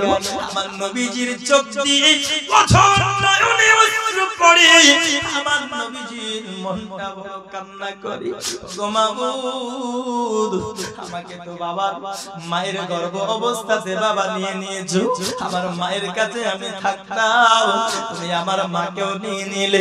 ও মাওলা, আমি আমার দাদার কাছে থাকছিলাম, 2 বছর হয় নাই, গো মাওলা পাক, তুমি আমার দাদাকেও নিয়ে নিলাম। গো মাওলা, আর কত কষ্টের মাধ্যমে আমার জীবন অতিবাহিত হবে।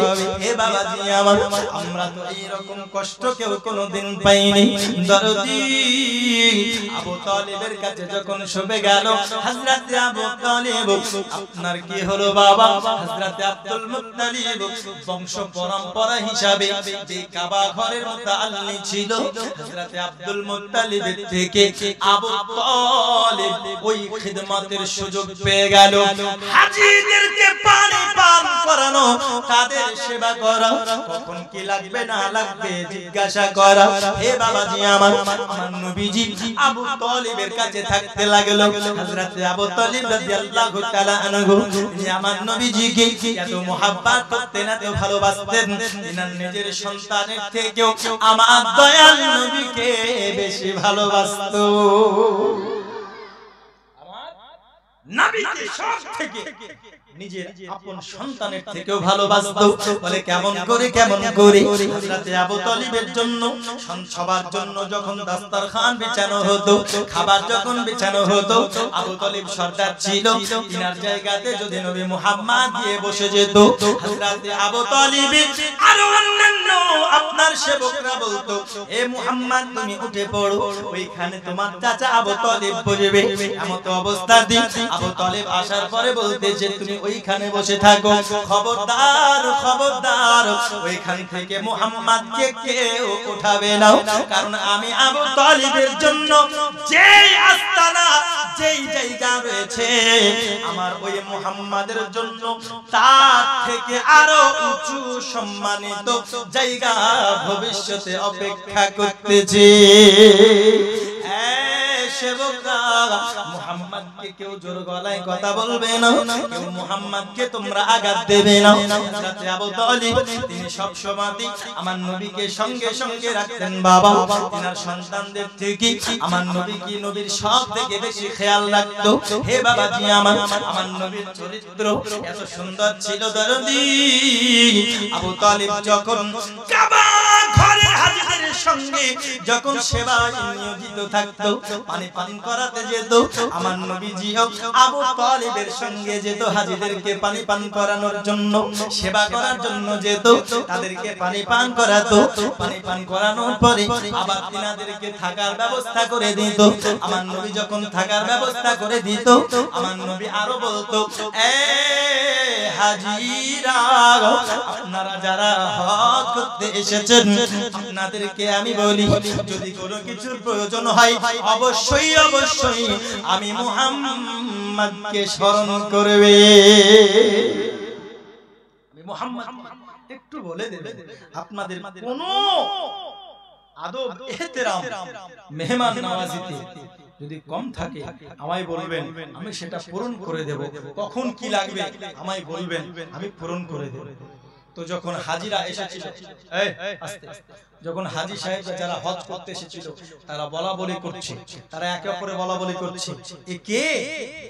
বলছে এটা হচ্ছে আবু তালিবের ভাতিজা মুহাম্মদ, আমিনার লাল, আব্দুল্লাহ লাখতে জিগার, আব্দুল মুত্তালিবের পোতা, এ হচ্ছে মুহাম্মদ।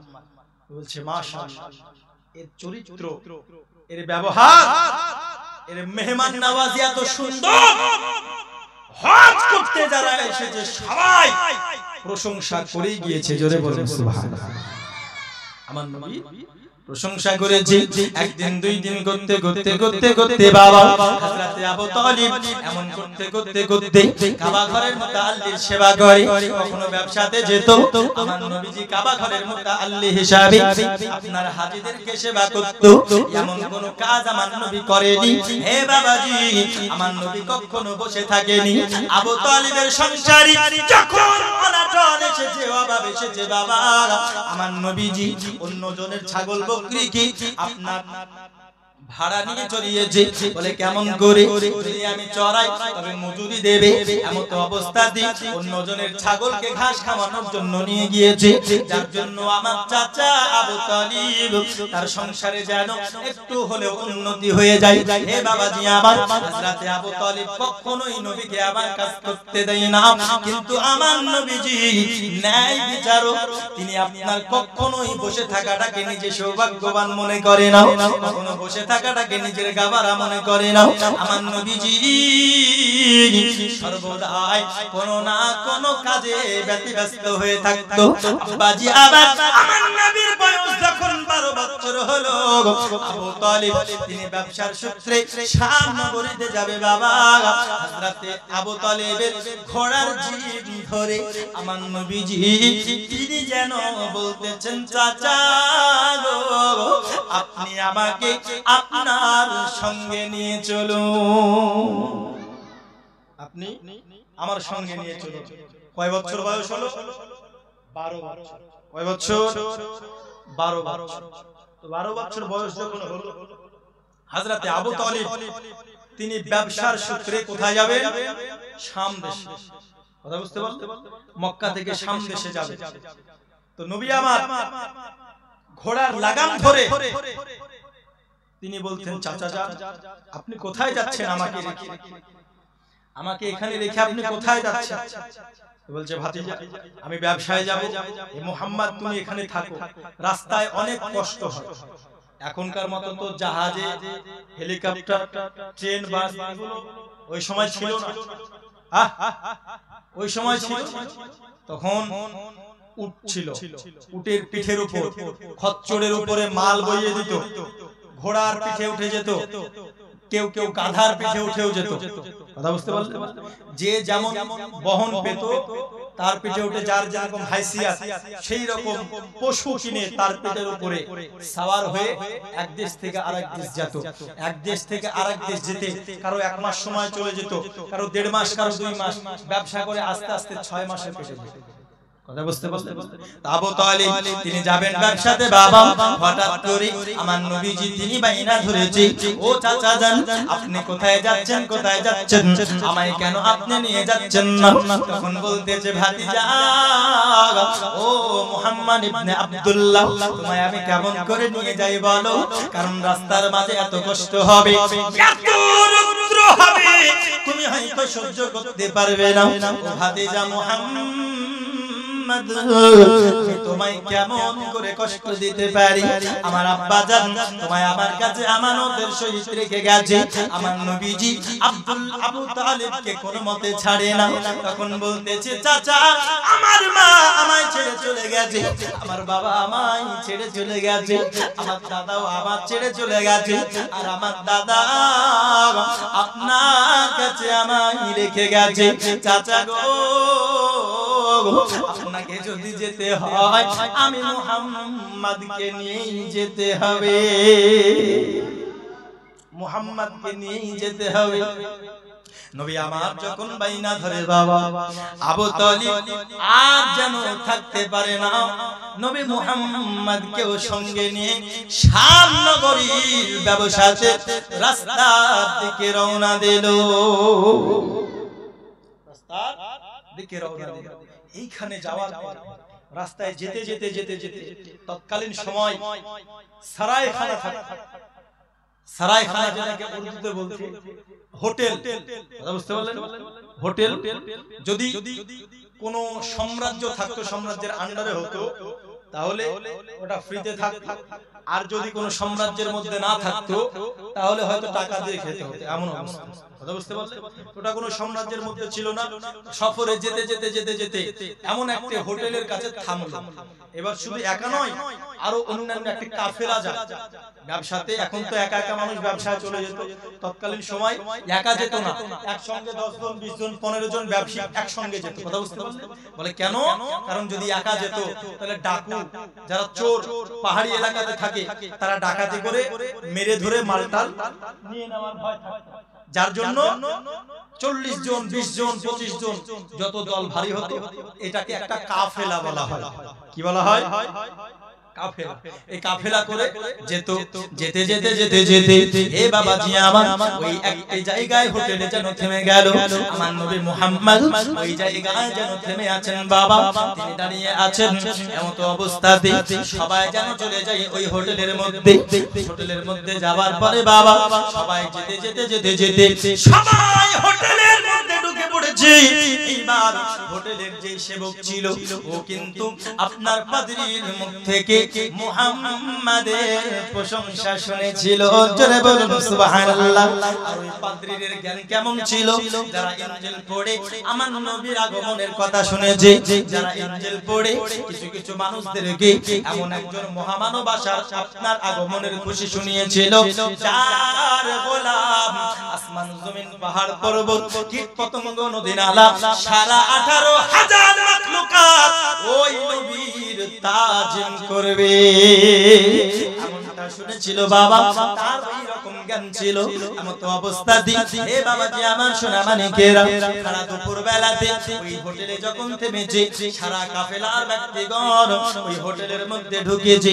ঢোকার পরে বাবা ওইখানে যখন তিনি আপনার খাওয়া দাওয়া করতেছে, আমার নবীজি বাইরে যেন দাঁড়িয়ে আছে। হযরতে আব্দুল মুত্তালিব হযরতে আবু তালিব ঘোড়া বাঁধার জন্য আপনার তিনি কিছুক্ষণ দূরে যায়। এমন তো অবস্থাতে বাবা সূর্য যখন চলে আসে দূরে, এমন তো অবস্থাতে যে সেবক খাবার দিচ্ছে, খাবার দিচ্ছে হোটেলের যে ওয়েটার হয়, এই ওয়েটারের মতো যে খাবার পরিবেশন করছে, খাবার পরিবেশন করতে করতে করতে করতে ওই ছোট্ট বাচ্চার দিকে নজর পড়েছে ওই ব্যক্তি। তখন কাফেলার সমস্ত ব্যক্তিদেরকে জিজ্ঞাসা করতেছে, এই বাচ্চা কে? এই বাচ্চা কে? তো বলছে এটা হলো আবু তালিবের ভাতিজা। কে এটা? আবু তালিবের ভাতিজা। বলে কেন আসে না? বলে জানি না, হয়তো টাকা পয়সা নাই, বা বিভিন্ন মানুষ বিভিন্ন রকম কথা বলে।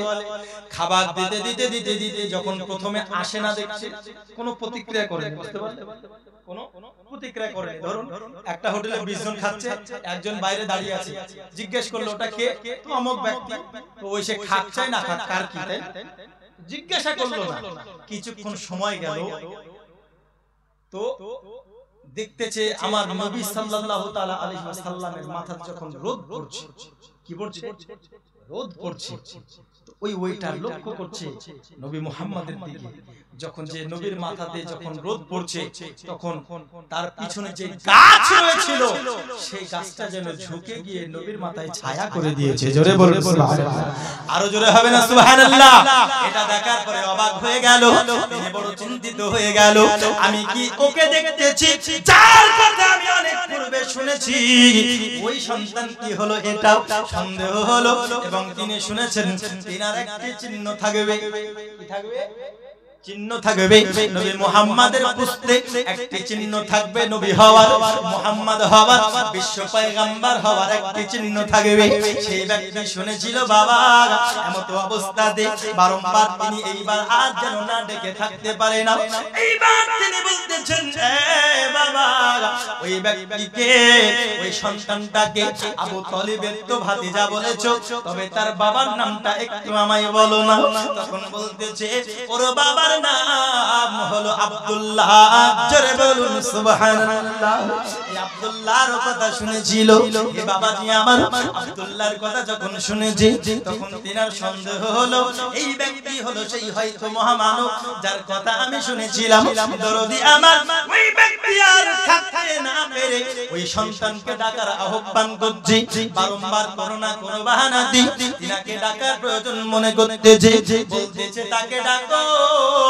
হযরতে আবু তালিব এবং মুহাম্মদ তার দুজনের খাবার আজকে আমার পক্ষ থেকে দাওয়াত থাকলো।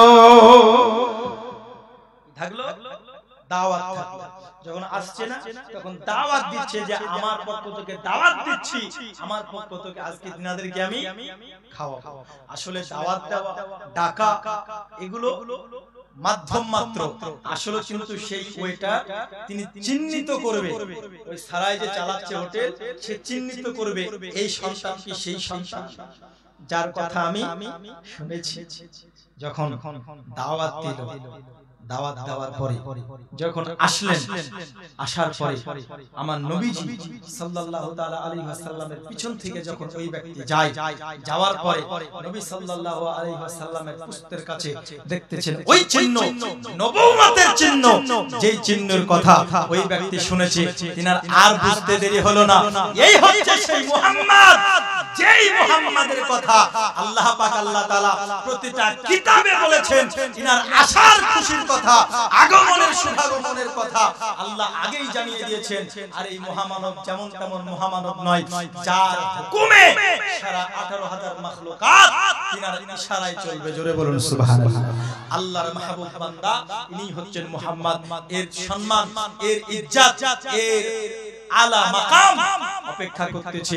এই এক সময় এমন ঝান্ডা লহরাবে, ইসলামের এমন প্রদীপ জ্বালাবে, যে ইসলামের প্রদীপে, যে ইসলামের ঝান্ডায়, যে ইসলামের ছায়াতলে লাখ লাখ মুসলমান তাদের ঈমানটা নূরে নূরান্বিত করে নেবে। জোরে বলুন সুবহানাল্লাহ। আজকে আমরা সেই নবীর দেওয়া ইসলামে নিজের অন্তরকে নূরে নূরান্বিত করেছি কি করি নাই? জোরে বলুন করেছি কি করি নাই? আজকে আমরা সেই নবীর দেওয়া ইসলাম পেয়ে আমরা মুসলমান হয়েছি কি হয় নাই? জোরে বলুন না, মুসলমান হয়েছে। আব্বাজি আমার নবীজি সাল্লাল্লাহু তাআলা আলাইহি ওয়াসাল্লামের শান মান কতটা। আর আমার নবীর কথা শুধু নবী নবী হওয়ার পরে নয়। আজকে কিছু মানুষ বলে যে না 40 বছরের নবী আমার নবী, মানে 40 বছরের নবী হয়েছে।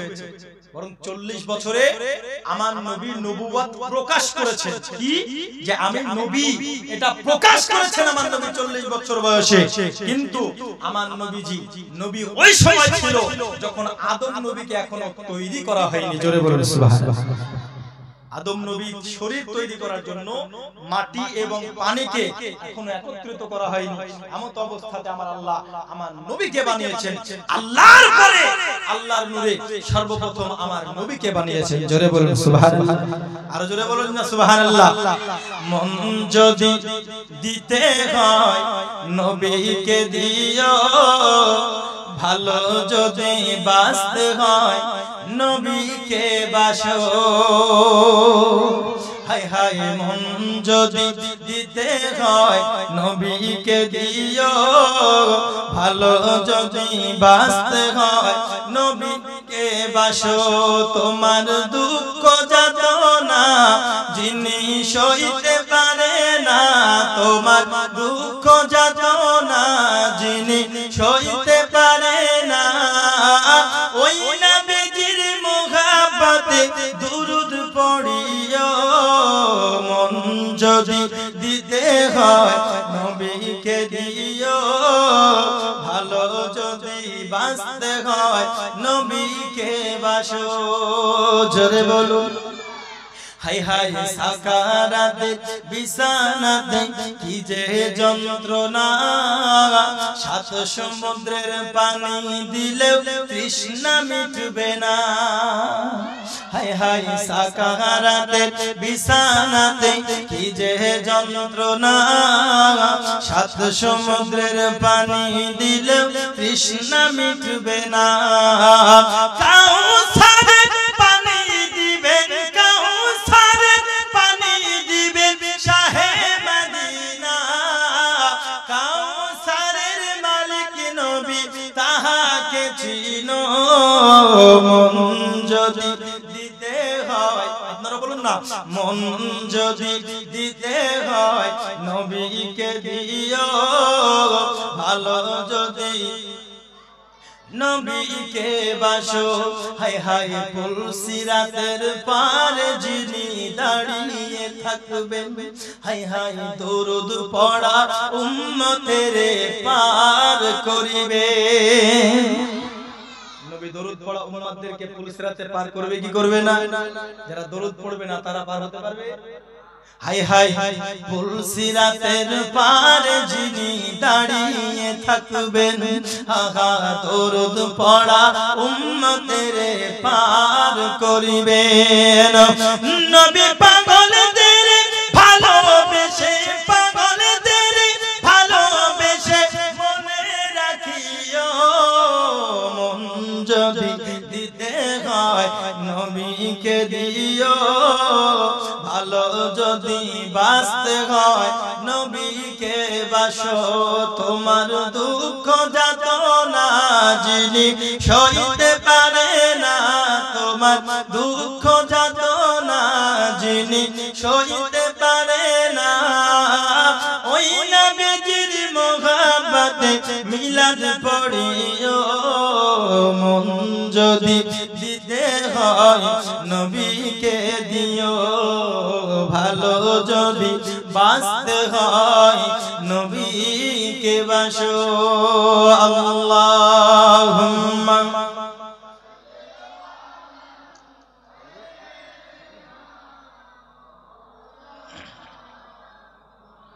ওয়া আলা আলি সাইয়্যিদিনা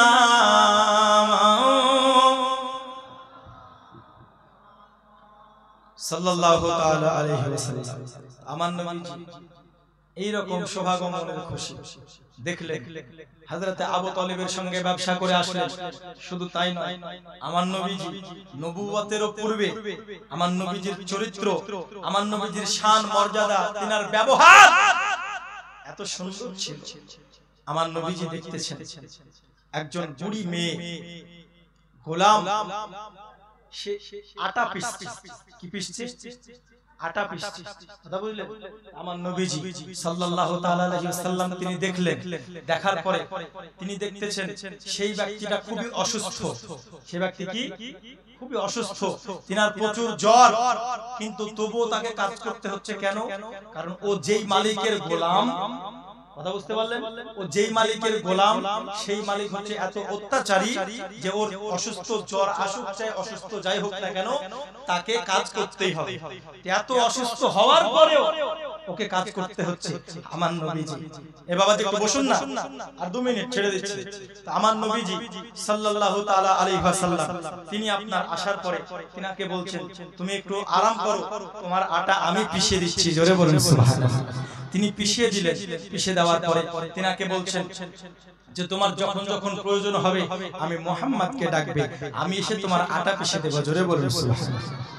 আমার নবী ওয়াদা কথা রক্ষা এমন সুন্দর আমার নবীজি ওয়াদা পালন করেন। একজন ব্যক্তির কাছ থেকে আমার নবী কিছু পয়সা পেত, কি পেত? কিছু টাকা পেত। আমার নবীজি সাল্লাল্লাহু আলাইহি ওয়াসাল্লামকে রাস্তার মাঝে হঠাৎ দেখতে পেয়েছে। দেখার পরে আমার নবীকে বলতেছেন হে মুহাম্মদ ইবনে আব্দুল্লাহ, আপনি আমার কাছ থেকে কিছু ধার পান, আপনি আমার কাছ থেকে কিছু পয়সা পান, আপনি এইখানে থামেন, আমি বাড়ি থেকে নিয়ে আসি। আমার নবীজি ওইখানে দাঁড়িয়ে গেলেন। আব্বাজি আমার, তো ওই ব্যক্তি বাড়ি গিয়েছে, গিয়ে ভুলে গেছে। কি হয়েছে? ভুলে গেছে। যখন ভুলে গেছে একদিন 2 দিন 3 দিন চলে গেছে। কয়দিন? 3 নম্বর দিনে হঠাৎ মনে পড়েছে যে আমার নবীকে তো আমি ওইখানে থেমে আসতে বলেছি, মুহাম্মদকে তো থেমে আসতে বলেছি। তখন মনে পড়ে গেছে, দৌড়াতে দৌড়াতে ওইখানে গিয়ে দেখছেন আমার নবীজি 3 দিন ধরে ওইখানেই আছে। জোরে বলুন সুবহানাল্লাহ। এমন অবস্থা ওই ব্যক্তি যখন বলেন হে মুহাম্মদ আমি তো ভুলে গিয়েছিলাম, তো এমন অবস্থাতে যে কোনো মানুষ রাগ করবে কি করবে না? বলুন রাগ করবে না? আরে রাগ তো দূরের কথা, কেউ থামবেই না অতক্ষণ। এখন রেশনের দোকানে রেশন নিতে গিয়ে লাইন দিতে মাথা খারাপ, লাইনই তো দেয় না। এখন যে ইট বা বোতল টোতল রেখে দিয়ে এদিকে বসে এসে আরাম করে লাইন মানুষের এখন জামাত। আমার নবীজি 3 দিন ধরে দাঁড়িয়ে আছে, তবু আমার নবী কোনো রাগ করলেন না। তিনি মুস্কি হাসি মেরে বলছেন হে বান্দা তুমি তোমার কথা ভুলে গেছো, তুমি তোমার কথা ভুলে গেছো, কিন্তু আমি যে কথা তোমাকে দিয়েছি আমি এখানে থাকবো, তুমি থাকতে বলেছো, আমি আমার কথা ভুলিনি। জোরে বলুন সুবহানাল্লাহ। এই হচ্ছে আমার নবীর চরিত্র। একজন মহিলা আপনার বাজারে যাচ্ছে মাথায় কিছু নিয়ে, এমন অবস্থাতে বাজারের যে সব মানুষেরা তারা অট্টহাসি করছে, মাথায় বোঝা দেখে মহিলা, বয়স্ক মহিলা। আমার নবীজি সাল্লাল্লাহু তাআলা আলাইহি ওয়াসাল্লাম আওয়াজ উঁচু করে বাজারের মানুষকে বলছে তোমাদের লজ্জা পাওয়া দরকার। একজন মহিলা মাথায় কষ্ট করে, বৃদ্ধ মহিলা জিনিস নিয়ে যাচ্ছে, তোমরা তাকে সাহায্য করা বাদ দিয়ে তোমরা হাসছো। আমার নবীজি সাল্লাল্লাহু তাআলা আলাইহি ওয়াসাল্লাম তিনি স্বয়ং সেই বোঝা তিনার বাড়ি পর্যন্ত পৌঁছে দিয়েছেন। জোরে বলুন সুবহানাল্লাহ। এই হচ্ছে আমার নবীর চরিত্র। কোথায় মরহুম সাইফুদ্দিন সাহেবের নামে দোয়া করতে বলেছেন, আল্লাহ দানকে কবুল করুক, সকলে বলে আল্লাহুম্মা আমিন। এই হচ্ছে আমার নবীর চরিত্র। আব্বাজি এমন করতে করতে করতে আমার রাসূলের বয়স 25 হলো। কত হলো? 25। এইবার আমার রাসূল বিয়ে করেছেন কত বছরে? 25 বছর। প্রথম স্ত্রী কে ছিলেন? হযরতে খাদিজা। হযরতে খাদিজা রাদিয়াল্লাহু তাআলা আনহা। ইনি অনেক ধনী ছিলেন, ব্যবসায়ী ছিলেন, সফল ব্যবসায়ী। আর তিনি এত পরেজগার, এত পবিত্র ছিলেন, মক্কার সরজমিনের মানুষেরা তাকে তাহিরা বলে ডাকতো। কি বলে ডাকতো? তাহিরা মানে পবিত্র। কথা বুঝতে পারলেন? পবিত্রা বলে ডাকতো, তাহিরা এ বলে ডাকতো। তো আগামী কাল ইনশাআল্লাহ যদি আল্লাহ হায়াতে রাখে, রাসূল সাল্লাল্লাহু আলাইহি ওয়াসাল্লামের বিবাহ জীবন থেকে শুরু করে ইনশাআল্লাহ যতদূর যাই আগামী কাল আপনাদেরকে শোনাবো।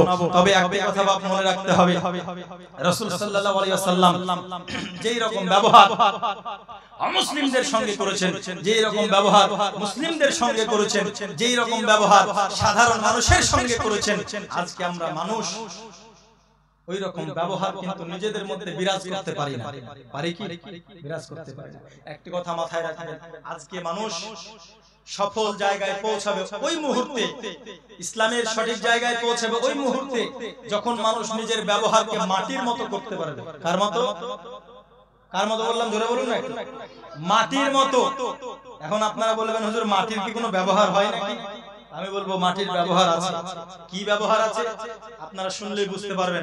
ইনশাআল্লাহ রাত আজকে হয়ে গেছে, আগামী কাল মাটির এই ব্যবহার আর আপনাদেরকে নবী সাল্লাল্লাহু আলাইহি সাল্লামের বিবাহর পর থেকে ইনশাআল্লাহ আমি শোনাবো।